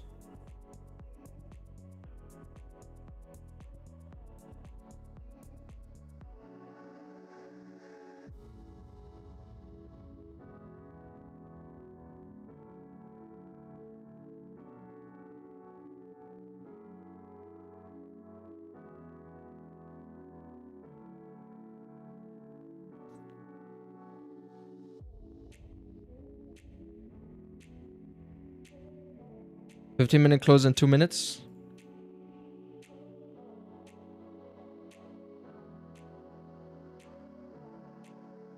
See, still respecting on that. What is that? That 8 SMA. So I wanted a little bit of space below here. So I gave the stop loss an additional. Yeah, we put it like 14 pips below that area. Just in case the market's trying to do something sneaky, you know. So trying to avoid like any sort of fake outs that could be happening. Because in my eyes, gold is still moving upwards. In my eyes. And if you think it's consolidating, then you could think about consolidation from this high, this resistance, and then to that support. But if we are even moving sideways, then the next possible area for price to move will be upwards. You know, because we've already touched the bottom of the consolidation. So we should be heading upwards to retest the highs over there.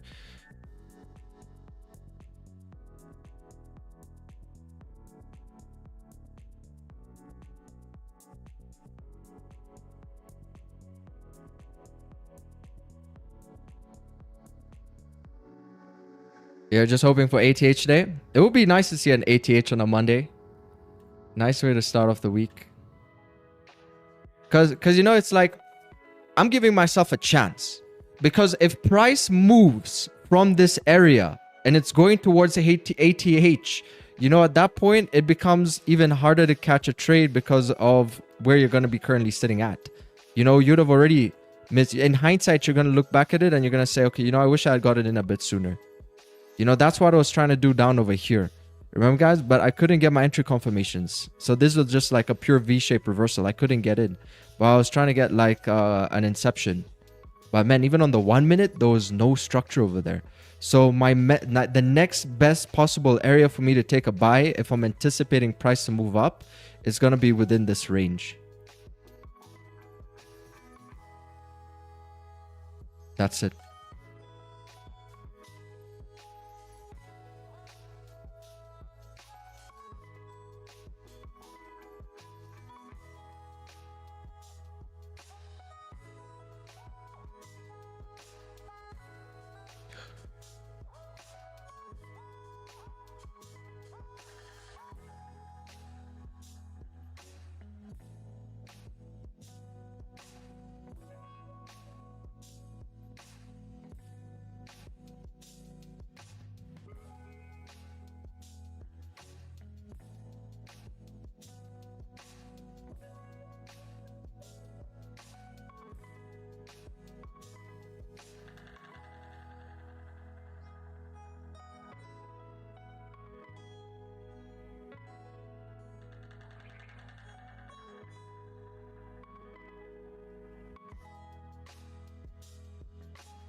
Come on, Goldie. These sellers are gonna fold, man. The sellers are gonna fold.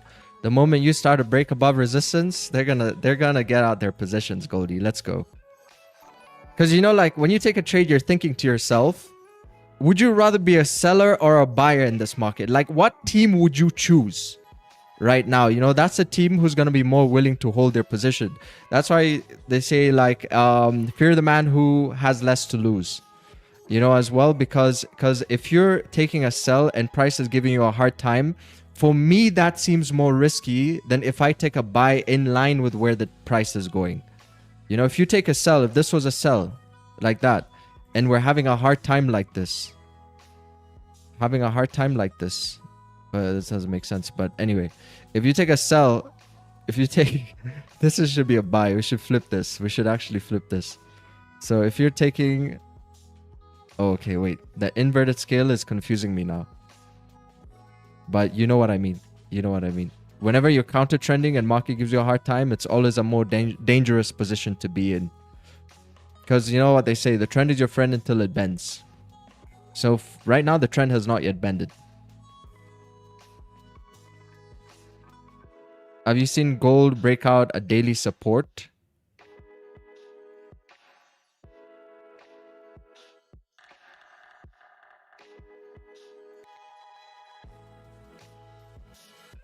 It is currently in a breakout. We would need to confirm the breakout overall above 3,500. If you're considering this like even on a lower time frame, if this was like a similar structure, let's say on the 1 minute time frame, you'd want to see this wick here get broken to confirm the momentum upwards.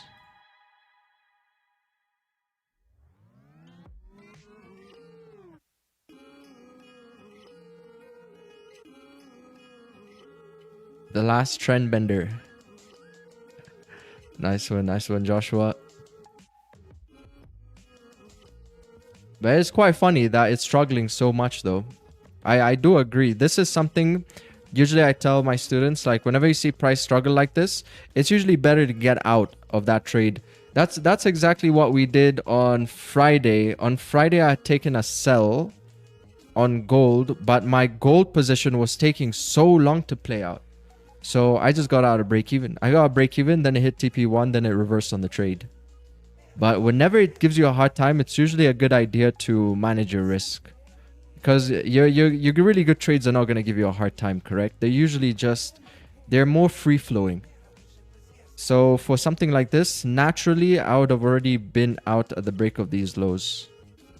But as I've already explained, this is a special situation here today.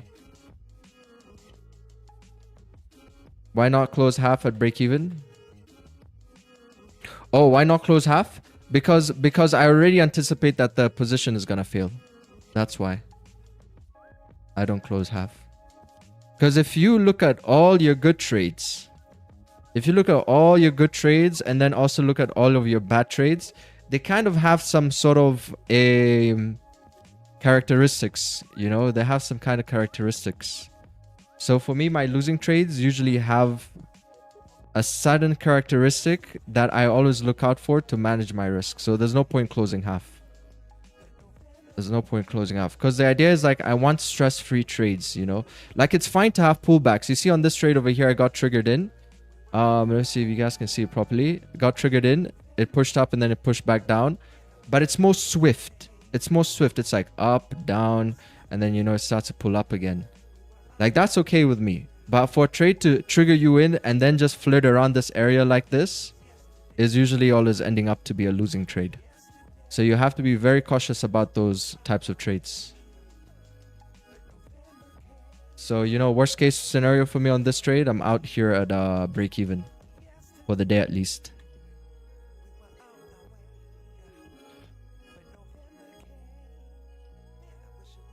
Hey, what's up, Frankie? Good morning, good morning. You're in buys right now?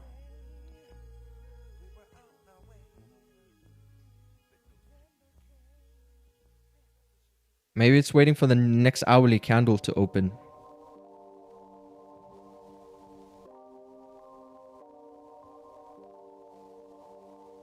Don't know why, because we don't need a new hourly candle to open. This one could do it.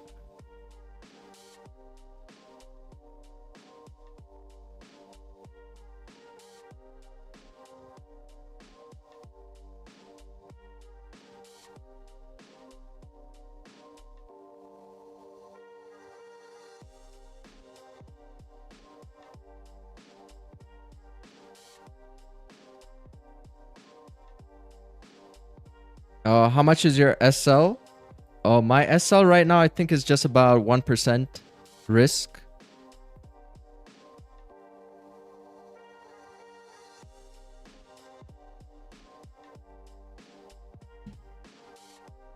Would you say the wicks at entry are starting to look like rejection wicks? Yeah, exactly.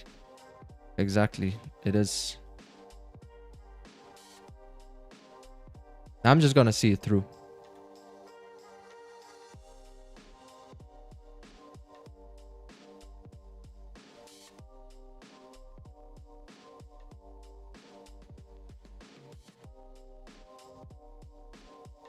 Hey Sharon, good morning.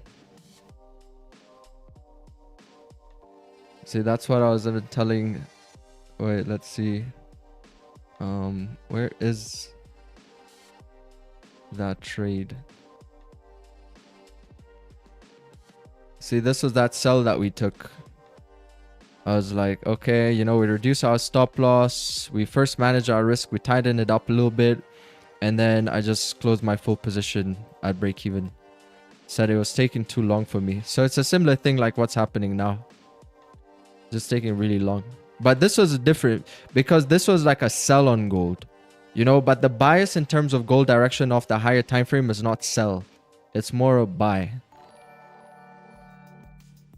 So then there's going to be less commitment for that trade even. New movies. Thank you for the sub.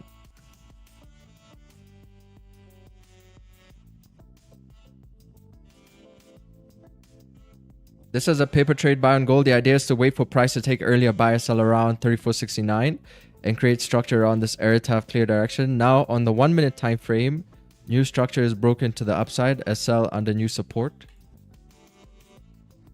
Nice. This was the same trade that Ricardo took. This is when we're looking for the first initial buy setup.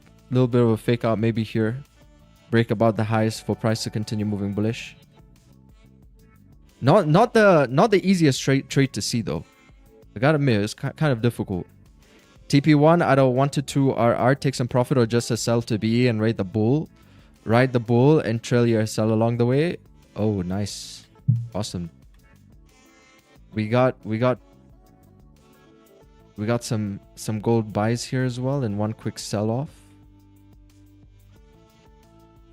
See, took this in Asia, couldn't manage to assess from laptop, need to lock in, impulse entry 2 trades. Looks like the volume rushing to go to the all-time high, securing 150 pips in the first trade, 200 pips on the second, and done for the week. Amazing. Done for the week already. I mean, yeah, looks like you trading the Asia session. If you got buys in the Asia and you're still holding trades, then that was really nice, because, you know, price has moved up so much since then. From the daily lows to the daily highs, did about 530 pips.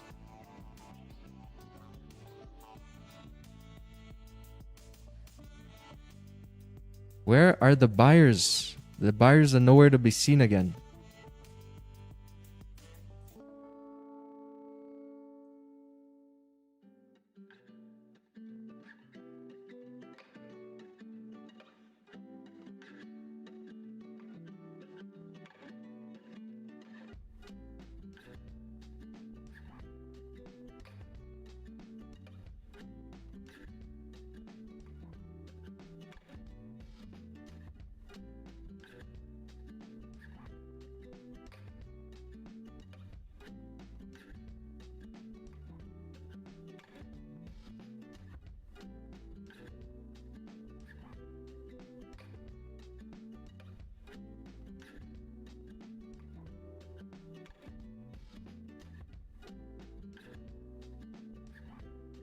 Yeah, I think at this point, because we have like 4 more minutes, it seems like it's waiting for hourly.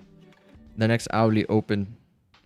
Then this hourly candle might close like a doji candlestick.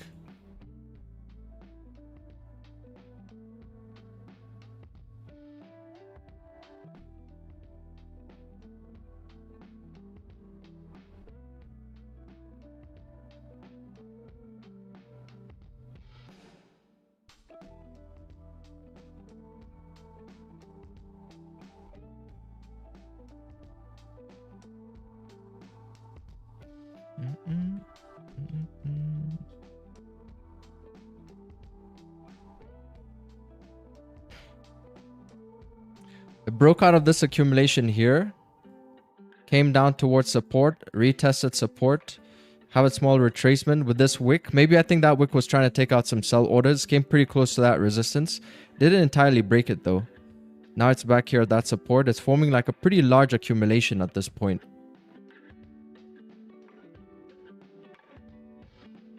Pretty large accumulation from here to here. So for sell continuation, it would need to break that wick for the next sort of confirmation for price to move down by 34.75. Otherwise, you know, we're kind of just stuck inside a range, small little range here. I think that's with the 1 hour candle that's about to also close. So it's gonna close like most likely like a doji candlestick is what I'm thinking. And that's why we're also seeing this range here on the 1 minute time frame as we wait for the new hourly open.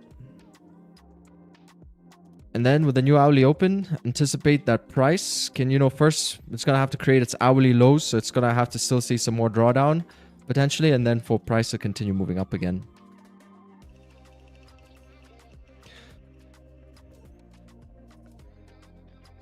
L day for me, not the way I wanted to start the month. No worries. I don't really, you know, it's like, it's okay how you start the month. Doesn't matter. Like August, I started the month with a loss, with a losing trade. Still ended about 36%. you know. But I get you. I get you. It's nice to start the month with a W trade. It seems like for most times we're going to start the month here with a W trade actually. January, February, March, not April, May, June, July, not August, September. Oh, that was a quick sell-off. I got SL of 34.72. Yeah, me too. I think by the time it starts to break below 34.74 support over here, you know, at that point it's creating lower lows. So at that point, I'm going to just wait for the pre-New York time and see what price does. Hey, King Woods, nice to see you back in the chat. Crazy day at work today. Just popped in to say hi and leave a like while I smoke. Thank you, sir. I appreciate it.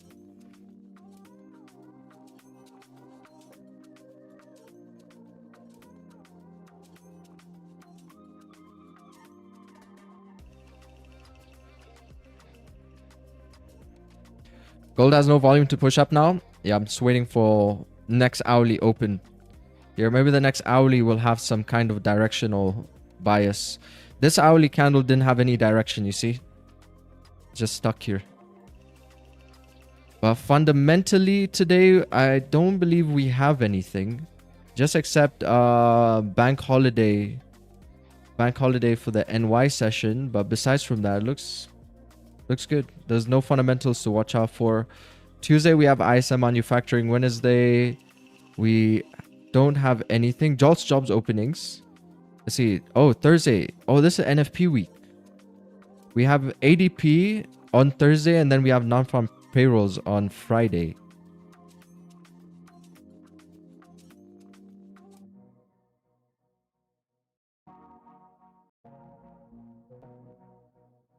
Yeah, so we got NFP week. New hourly just opened. Creating hourly lows. Volume is back. Welcome to September. Yeah, volume should be back. Volume overall should be back here in September. Actually, we're expecting the biggest moves to be happening from September here because of the interest rate decisions. So you got the next FOMC meeting is going to be in about 16 days. And we got the rate cuts easing here at 87.6%. So there's a lot of anticipation for gold to keep moving up today. I mean, not today, but this month leading up towards the end of the year. There's a lot of anticipation that gold will keep moving bullish. It's just taking so long for this trade. Because most of the volume already played out during the Asia time. And we got some volume here in the pre-London as well. You got, was that new 4-hour?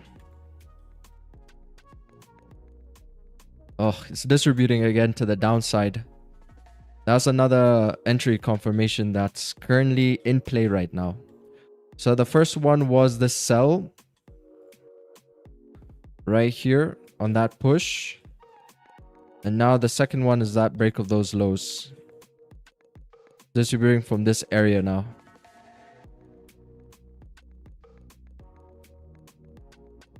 Let's see. H4 creating higher time frame lows, hopefully. But yeah, at this point, I don't know. We don't see any buyers in yet. Just got to be patient.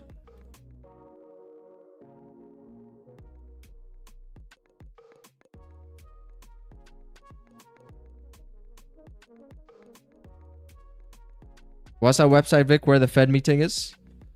This is... Oh, man, look at this. This is a... It's called FedWatch. It's a FedWatch. www.cmegroup.com. This is like the most important thing that you have to keep in mind. This is really what's creating massive waves in the market, you know? So 16 days, we're going to be having the next FOMC. And gold is really disappointing me here. I can't believe it's moving down when it has so much confluence to move up. So much confluence, I was willing to not even reduce my risk to take the full risk.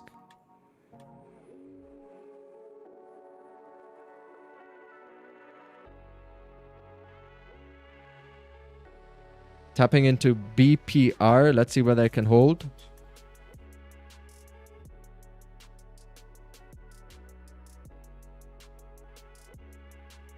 Yeah, it's first going to distribute these orders here potentially from the sell.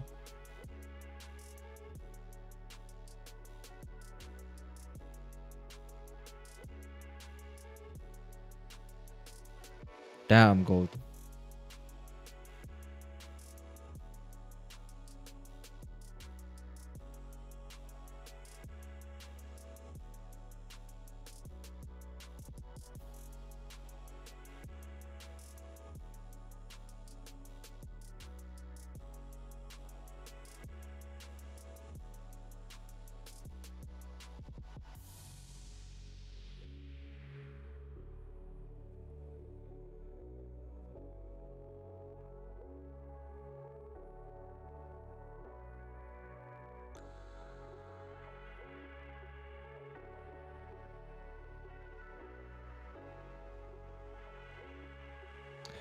This is the last possible area. I thought, if anything, there could be a final liquidity grab.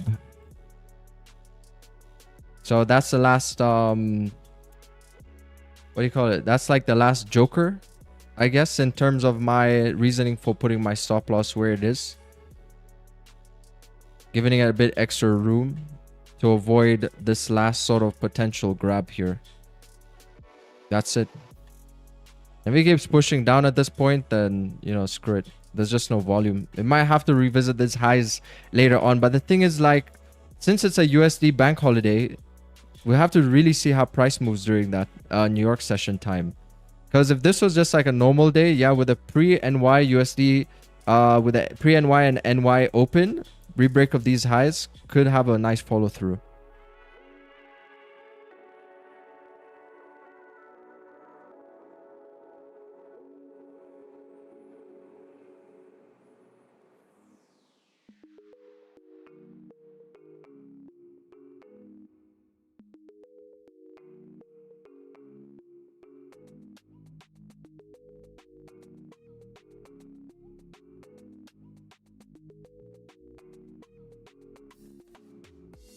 What is the reason behind it selling? The only reason I can think of, there's a few sell confirmations here. There's been a few sell confirmations, like in terms of consolidation breaks. There's one here, and there's a much larger one that's currently in play from this region here when it broke that wick. So then you're gonna kind of expect these reactions by 34.75, because those are confirmations that I would take for sells as well. So I can see the distribution right now, but in terms of like as an overall why it's selling off, I think it's just a probability thing. You know, it might just be a probability thing that the sellers would have had a winning trade here for whatever reason. But it's definitely, you know, the thing in trading is your best trades don't always play out, your worst trades don't always fail. So there's always like different variables between which trades play out. So for this trade, man, even though I think there was a lot more confluence for buys, there's just a probability, I suppose, that price would retrace a bit more downwards. You could make an argument for reason being we've maybe already been moving up here on the 4 hours so much, but price can move up way longer than you think it can. Like if you think about the people who are trying to sell these 4-hour candles, you know, how many times was maybe an RSI or something that was telling them that price was overbought, and you know, it just kept moving bullish. So this is my last joker over here. I'm actually anticipating something like this to happen, where it takes out this low. That's why I did have a little bit of an extended stop loss below that low. See if it takes out something like this and then reflips back up bullish to continue moving up.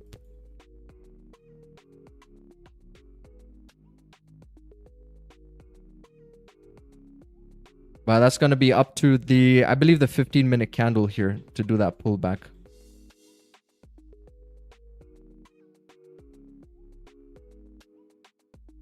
Oh, you got head and shoulders? Yeah, I got head and shoulders now forming. That's true.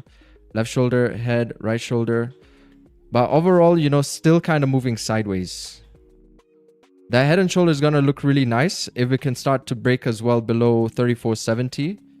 And then you're going to look back at it and say, okay, you know, this is a lot of volume coming in as it starts to break below the support here. Then you're going to have left shoulder, head, right shoulder. Push down like this.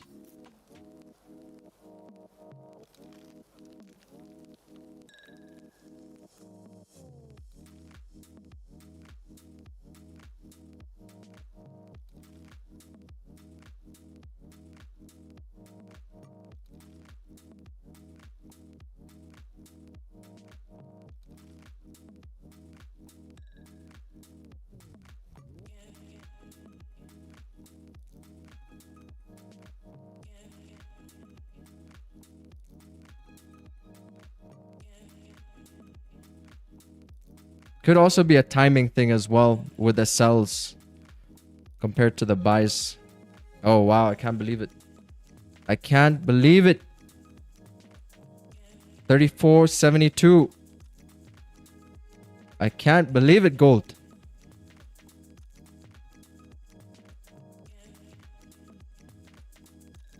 Let's see what that 1 minute is doing. Yeah, it's curtains. It's curtains for this position. I think it's gonna spike through it.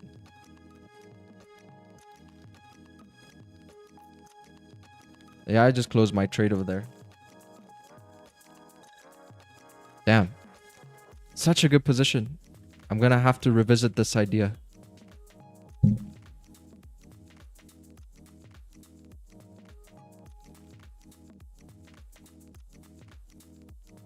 Let's see, 49.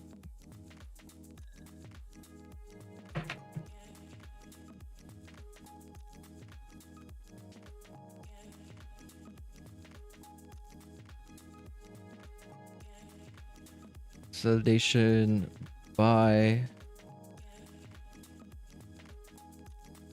See, that's a 4:19 a.m. All right. Let's see what Goldie does.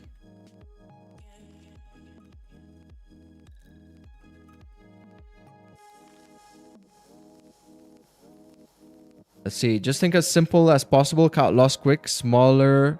When trade goes wrong, have long-term vision. Yes. Yeah, you always gotta have that long-term vision. As I said, this is a trade that I would have already cut short when it gives me a hard time. But just for this special condition here today, I was willing to just, you know, hold it for a bit longer. But you always have to have that longer time frame vision. Of course, you don't always want to be accepting losses if you can reduce your risk. Imagine it just skyrockets now after all of that. Exactly at this point. That would be crazy. Because that stop loss that I added, that was a random stop loss within this range. You know, it was right below support area over here, but it was randomly put within this range. So that would be really funny that it took that out, exactly that out, and then skyrocketed up.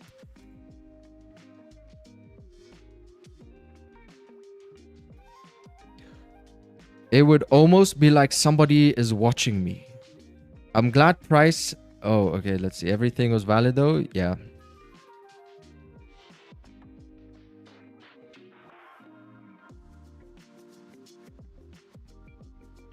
Tetra, can you explain cut rates? All it means is, obviously, when we have US dollar interest rate cuts, the dollar loses weakness. I mean, the dollar loses strength. It loses strength and the dollar comes down, which means if gold is a base currency against the US dollar, then gold should move up as dollar is getting weakness. You know, so rate cuts is a really bad thing, and then rate hikes is a good thing for the market.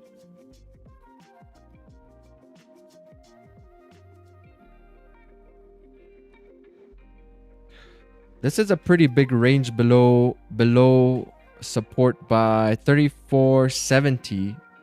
So even if it comes back down here, I would still expect some more fake outs to be happening, some more pullbacks as it tries to come down if it's looking to correct this move on the left-hand side.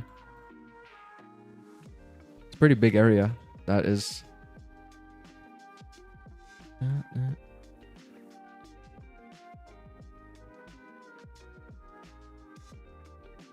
Raycott is like making the money cheaper, so it loses value because of that.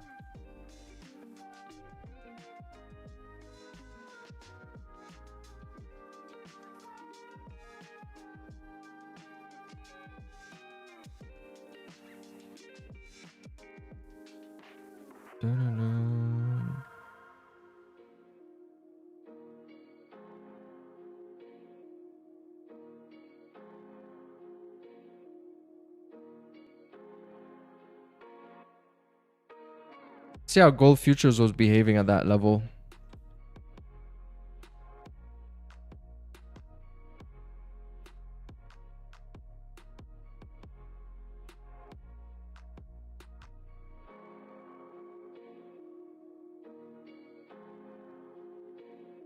Low volume.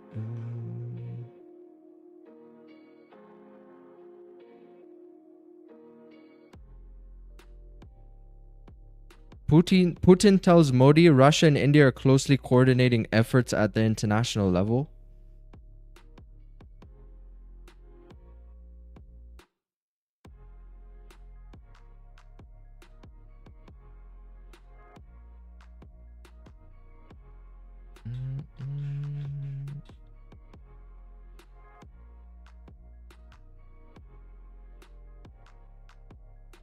How's this guy?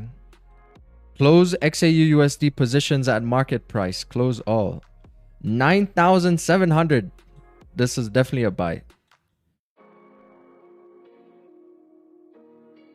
Yeah, this is definitely a buy here today. See, man, people bought gold.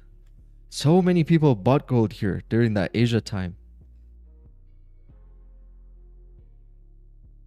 Did something come out over the weekend? I knew we were expecting price to go up, but I think maybe something came out during the weekend. Anyone betting on Supreme Court ruling against blanket tariffs? Nothing interesting.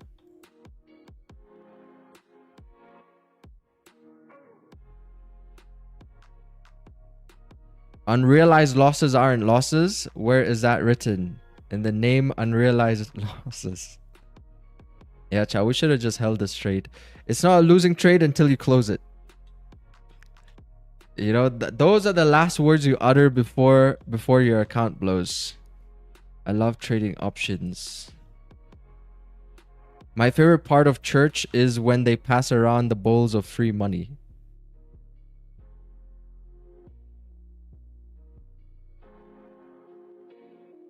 Is it good to buy right now? Oh, no. No, it's not good. Because if this buy didn't work out, there's no reason I think why a buy should work out over here.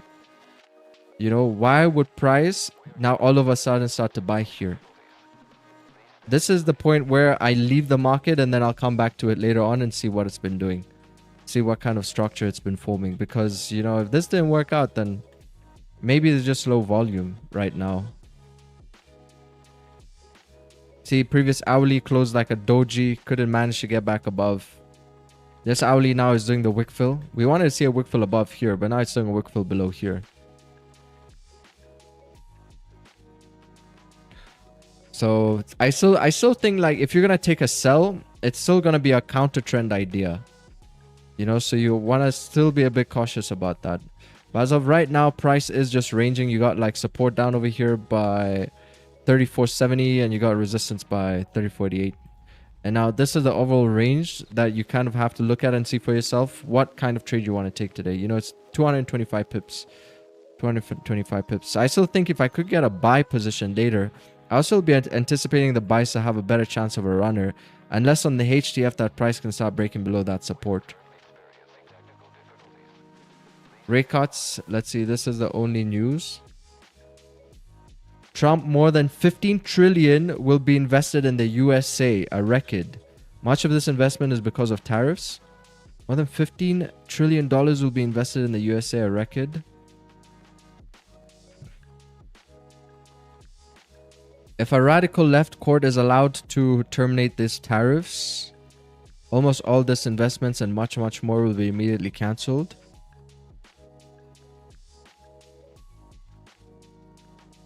In many years, we would become a third world nation with no hope of greatness again. Time is of the essence. Wow, he says more than $15 trillion will be invested. You know, that's the thing with Trump. These moves he's making, these are very business-oriented moves. And he should be a lot more transparent like this so people can understand them better. Trump without tariff. Let's see. All of this $1 trillion. And also kind of dig into where is this money even coming from? Trillions of dollars. Our country will be completely destroyed. Our military power will be instantly obliterated. In a 7-4 opinion, a radical left group of judges didn't care, but one Democrat, Obama appointed, actually voted to save our country. I would like to thank him for his courage.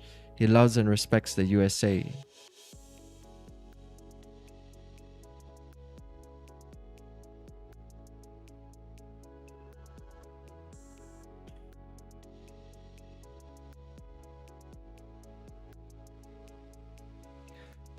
The world debt clock. I think 15 trillion would be good. Would be a good improvement to the world debt clock.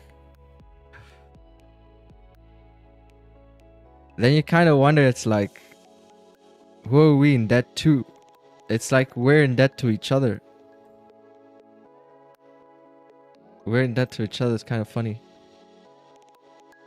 In the grand scheme of things, floating around on this rock in the universe, we're in debt to each other. Instead, we could just like, you know, work together. Because, you know, our economy is like always going to have great depressions, you know, because the way our economy is, it works, but it's not perfect. So we're always going to have market cycles of banks needing to kind of bail themselves out. Actually, we could put like a $ here. Yeah, we're going to always need banks to bail themselves out. It's not a perfect system.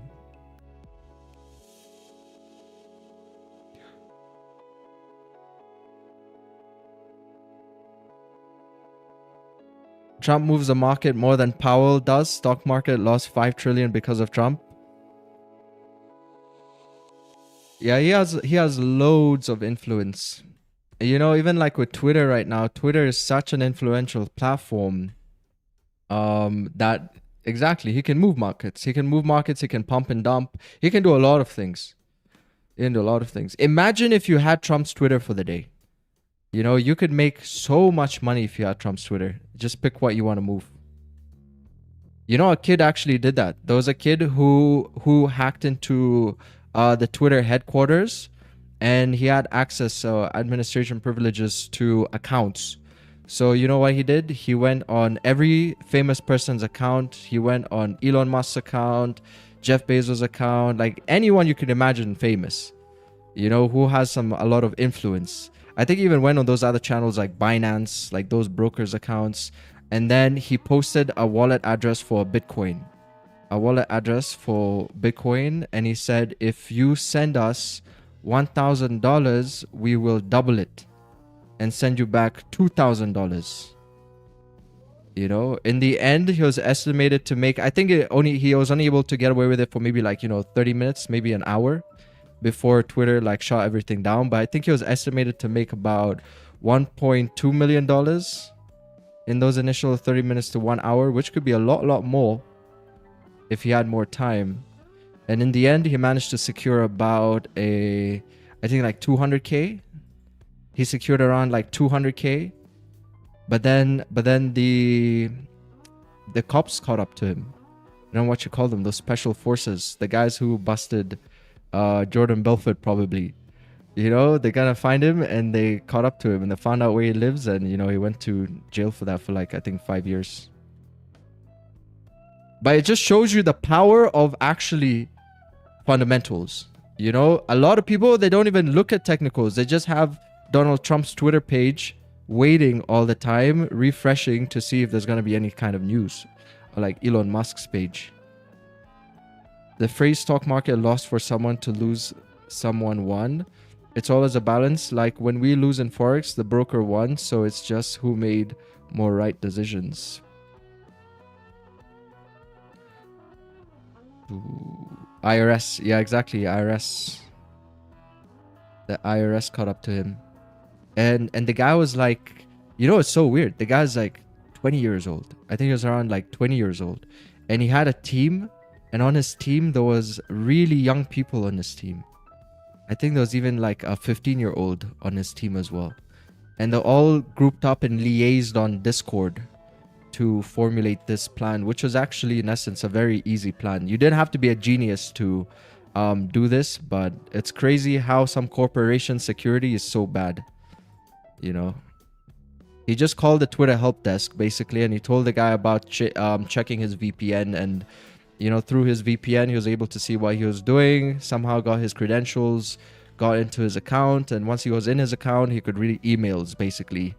And through reading emails, you could get access to other accounts. So simple. These corporations, they spend millions in security. And then such a simple thing like that happens. Type Bogdanov brothers in Google and you'll see.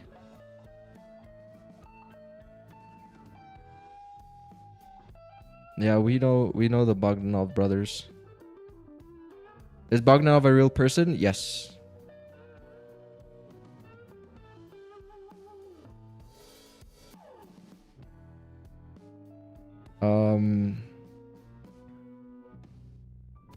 This was my first time to join your live, and first time I lost 142 bucks with you. Oh, welcome. Yeah, you're gonna lose a lot more. You're gonna lose a lot more because that's what trading is. You can't win without losing, and you can't lose without winning. So welcome. That's the name of the game. You win some, you lose some, you move on. You know, the important thing is that you manage your risk. So at least you can fight to trade another day. You know, because a lot of people, by the time the week ends, they've already not managed risk and their account is much more in drawdown than they would like it to be. So the whole idea behind trading is not to make money. If you go and apply to work at a hedge fund, they're going to apply and they're going to put you based off of your ability to manage risk. You know, and then the profits come later. That's all that you got to do, is you got to get good at managing risk. That's actually your title as a trader, as a risk manager. It's not to gamble. Because, you know, in trading, there's a very fine line between gambling and trading. So that's why risk always comes first.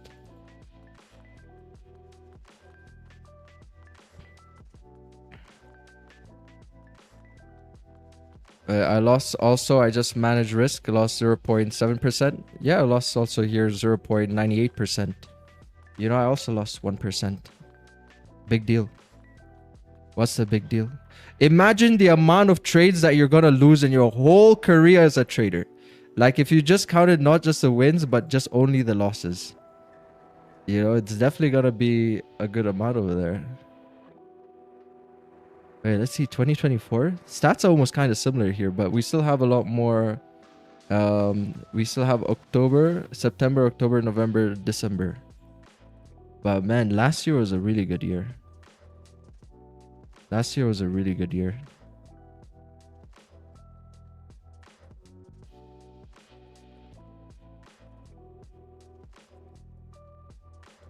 Close your eyes and click buy or sell. It's 50-50, only up or down.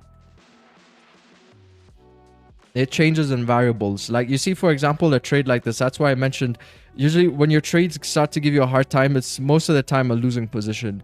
Your best trades never give you a hard time. So that's what I was like telling you all, that for me, on a normal trade, I would have already cut this trade like somewhere around here when it was breaking structure on that first accumulation breakout to the downside. And this is something we speak about all the time. You know, it's like, moment gives you a hard time, better off just cutting off your risk.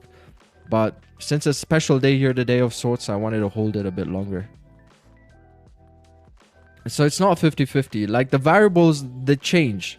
They change from the moment you get into the market. Maybe it was 70%. You know, and then when you see something like this happen and it starts to struggle, then it becomes like, you know, 50-50. Then it becomes 50-50 if you decide not to manage your risk and just hold the trade. Then it becomes 50-50. Because like each moment is unique. That's why you can get into trades initially and think, oh man, this is such a good trade, even if it's a sell. Then it develops against you and then the variables are shifting always. Just like, you know, anything in life. Variables, they're just like always shifting. Even in your day-to-day life, variables are shifting. You just can't see it.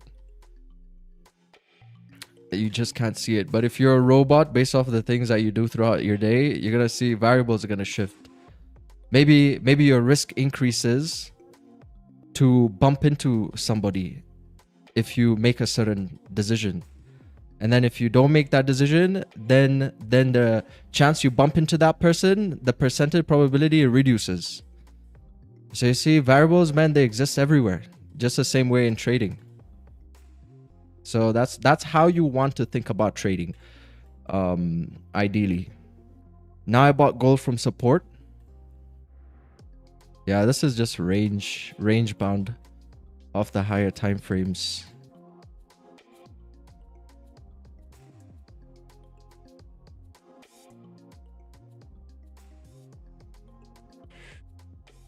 Range Nation. It's kind of a shame because the only bullish exuberance we saw like since we got on stream was this move up here. It would have been nice to see that follow through. But that's the only push that we had right here. Since then, it's just kind of, you know, the bias is just not clear. You can get some sells, but you're still counter trending the daily.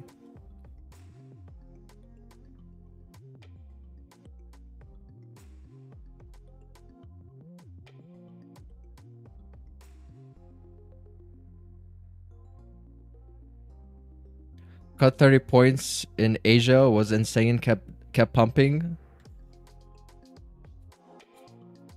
Yeah, this is like, it just kept moving, huh? That's why, you know, it's quite funny that even the break above here still pushed up about 30 pips. That pushed up about 38 pips. Can you imagine? Basically re-breaking the daily highs and you still get a push, 38 pips, but we get a solid retracement down. Even a fake out, and we're still in the middle of the range and we can't even do that same 30 pips, 38 pips. You know, because like this is the mentality of the trader, yeah? So they're gonna say, for example, this is overbought, and then they wouldn't take this buy. There's always a reason. So if I was trading 24/7, if I took a buy here, someone would say that's overbought. And then if I still take a buy here after retracement, someone would still say something like, oh, you're trading the middle of the range. And then if you take a buy down here, then someone would say, oh, you're catching a falling knife. You know, so what are you going to do at that point? You have to stick to your system. So if you're building your own system, you can't be influenced of other people's systems. Because otherwise you're going to see your setup. But then remember, oh, but this guy's setup is also playing out. So, you know, what are you going to go with? Are you going to go with that strategy? Are you going to go with your strategy? And then it's like, at that point, you're getting a lot of analysis paralysis. Just stick to your system, stick to your plans, stick to your trades, and then just keep it moving. The important thing is just not to be emotionally attached too much to a single position, because that's going to affect your psychology a lot more down the road. The more emotionally attached you are to your trades. And it all starts with the risk, you know. When you first understand the risk that you take and the probabilities of the trades that you take, it's much easier to detach yourself from the money. But if you don't understand these things, you're obviously going to be super attached to the money and more fearful. Price might go to 34.58 before continuing up. 34.58. Now it's starting to break below support. Looks like we're definitely seeing a lot more selling pressure here at this point.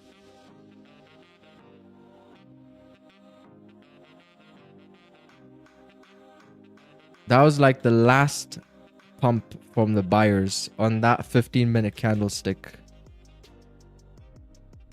One final pump up. And now they're completely gone.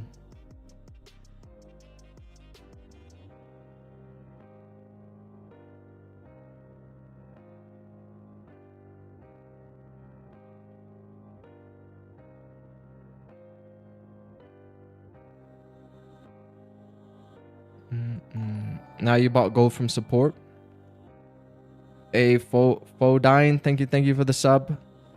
Close early, didn't hit 34.69. You know, our initial stop loss was below this support area. So I wonder if it's actually going to break below the support. But I didn't see a need to have it below the support because we already had some confirmations here. As price was developing. Nice reaction from 65% zone. Oh, no, it's filled up the range. True. Like small little swing entry. I suppose here.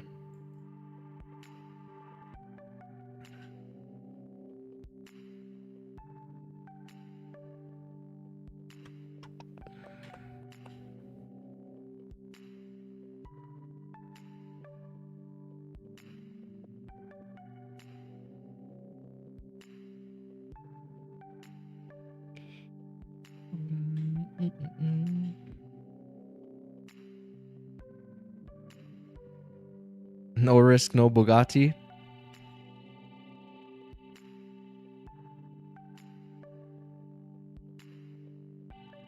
Blew so many accounts.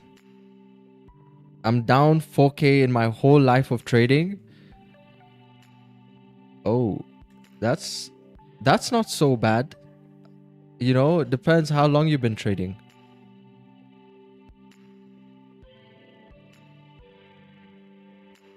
It's still like a managed risk, you know, because like if you think about other business models, it's much harder for other businesses to manage their risk. You know, if you have like a physical business in the real world, your losses are going to be so much bigger than that. You know, so barrier to entry is quite low in trading. So I think that's really nice. You really have control over your risk. Please don't type Bogdanov. My eyes can't handle that on a Monday. What do you have against Bogdanov? That was an answer to... Okay, let's see.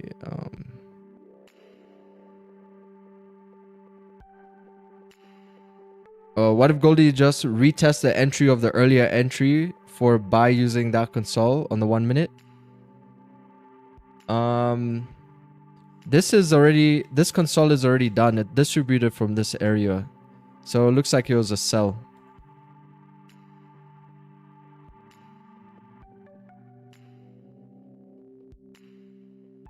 So if it comes back up here, you'd kind of want to wait for more structure to form. Like if you're planning on taking another console to the upside.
We are hunters. Sometimes you track patiently and strike at the right moment, landing a clean catch. Other times you set the bait, only for it to be taken and the hunt slips away.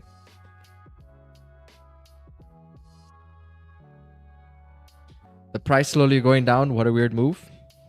Yeah, it's behaving like there's low volume. That's what it's behaving like. It's behaving like there's low volume. Because it's moving slow.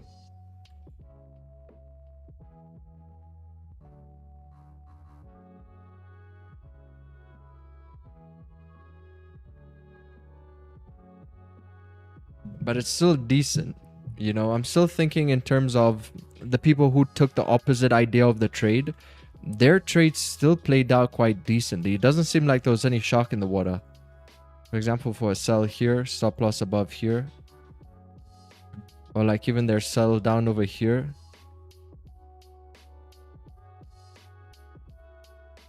Because that's the kind of reaction that you want to see initially off the rip, would be price to just keep going in that direction. As I said, like these pullbacks, these quick pullbacks are fine, but off the rip you want to be seeing price ideally start moving in your direction. Then it normally has some small pullbacks and then continues. But if you take a position and it just hovers there like that, usually those are the losing trades.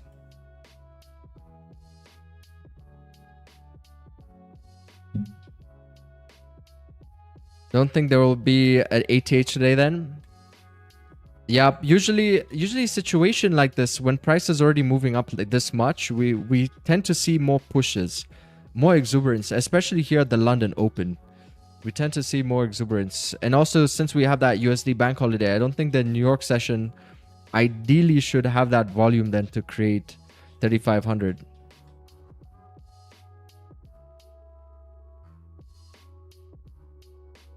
So yeah, we could see 3,500 sometime, maybe tomorrow. The way things are going right now.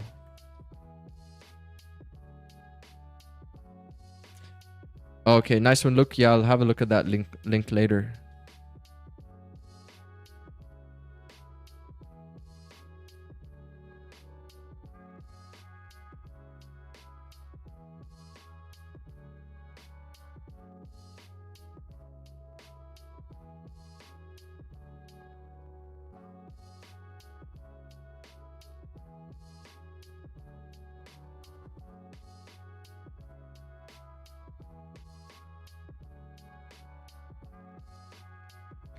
Coming down, town, breaking 3471.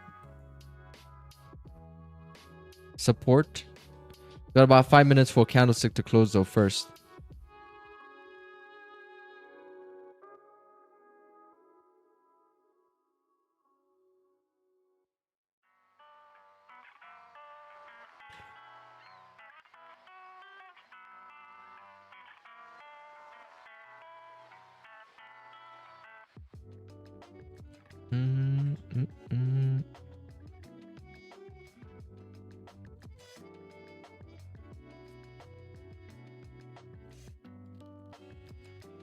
You know, I think what helps is if you ever have a losing trade, just sit back, relax, and listen to some jazz music as you wait for your next trade. But don't revenge trade the market. Don't feel like you gotta now make your money back. Just take it easy. Take it easy. Because you know what? It's not in your control, and that's a good thing. It's kind of like when they say leave it in God's hands, right? Leave it in God's hands. So you just leave it in your probabilities or your trade sample sizing data. Leave it in the hands of probabilities to work themselves out. Because it's true, like some strategies, as much as you want to win sometimes, like you just have to keep going through it. You know, sometimes we get these difficult times in the market where it's always like loss, win, maybe a couple of losses, break even. But you're just repeating the same process, so it starts to open up again for you. So, you know, this is out of your control. Like once you do the sample sizing, the back testing, and the forward testing, you should at this point just let it be. You know, let it be. Just keep trading, keep executing on your ideas. All right, kind of like leave it in God's hands at that point. So you take a loss, relax, listen to some music or go do something else. If you take a win, do the same exact thing. Don't change anything. You know, that's how you're going to remain stoic. Yeah, you're going to revenge trade and then the market's really going to give you them whips. So you see, like right now, I think right now I'm going to go and do something else for a bit. Then I'll come back and see. Maybe if the market looks good, then I'll give it another try. Because you're trying to protect your psychology more than anything else when it comes to trading. That's the number one thing you're trying to protect. So even when it's getting really bad, because I know maybe some of you are having some crazy losing streaks right now, even during those times, that's testing you to see where your breaking point is. So that's an opportunity for you to grow. You see that feeling you get of having losing streak, you know, that's your opportunity to grow. So see how far that you can take it without letting it affect you emotionally and everything. Let's see how far you can take it without it affecting your actually trading and wanting to learn each time. because that's going to be the natural progression of any sort of trader. You know, the first have to take a lot of these losses to kind of become numb to them first. And that's why we usually say once a trader gets humbled, they're more willing to learn, because once they're humbled, it's much easier to remain a little bit more stoic. But you know, when you're not yet humbled, you're kind of like functioning a lot off of like hopium and a lot of needs and wants, that you're not seeing the bigger picture of what you actually need, which is character building. Not what you want. You want profitability quickly, right? But maybe what you need is a bit of character building. So trust the process, because you know, sometimes what it is, it's God is holding you back a bit more, because he knows if you keep going like this and let's say you have exponential growth, that you're more at risk at giving it all back, and that's going to psychologically damage you even more than if he made that happen to you sooner first, and then you take that exponential growth for later on. Correct? So I think that's going to be more sustainable. We'll wait for an hourly engulfing before looking for a buy. Oh, hourly engulf? Man, look at this hourly. See, hourly finally had a move. Looks like the move was just bearish, so there was just no buys. Even on this whole previous hourly candle, man, it just seemed to be no buys. Consolidated. But this is exactly what it is that I'm trying to catch. It's just one hourly candle direction. So that was a bearish move.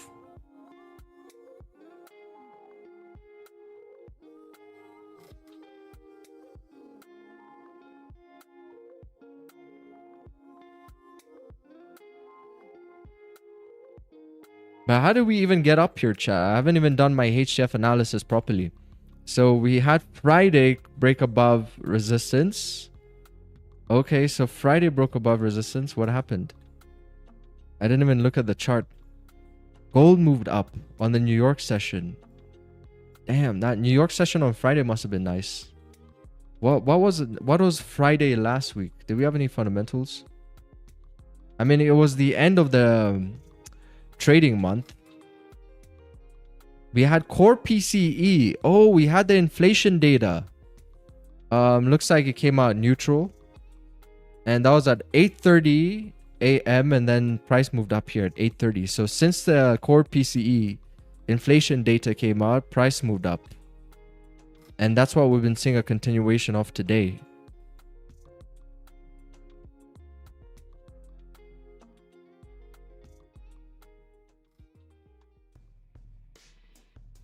That's why people were looking at buys.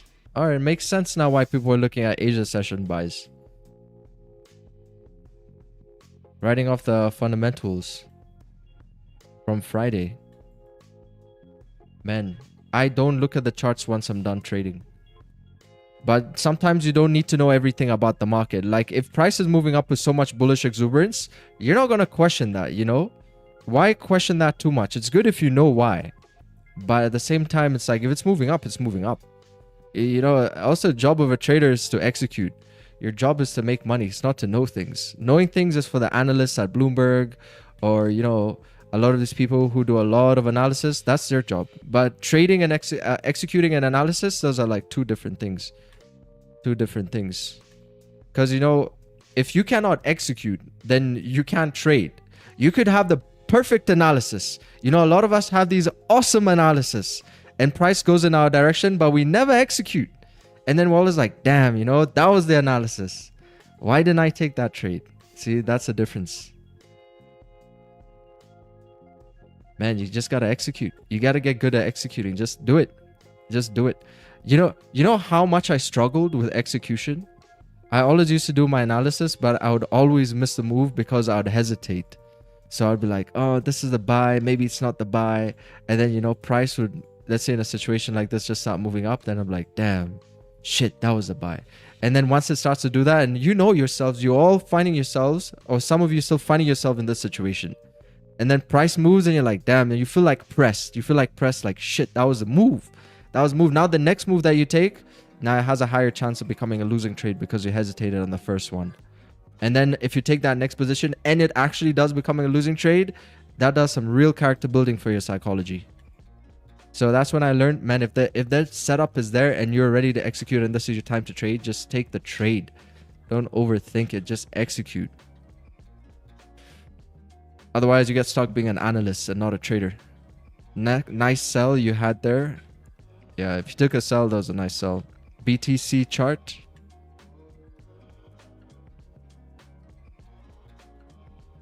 BTC is up 1.40%. It's breaking those previous daily highs right over here. Really nice range to keep moving up towards like 112k. I think the psychological mark for BTC within the short medium term range is here by 113. Is here by 113. But Bitcoin is definitely bullish. It is trending bullish here on the daily. So even if you go on the LTF, you kind of want to be finding yourself in a situation where you can catch some buys on Bitcoin. Looks like it's topping off though. Might need some retracements. But definitely still moving up.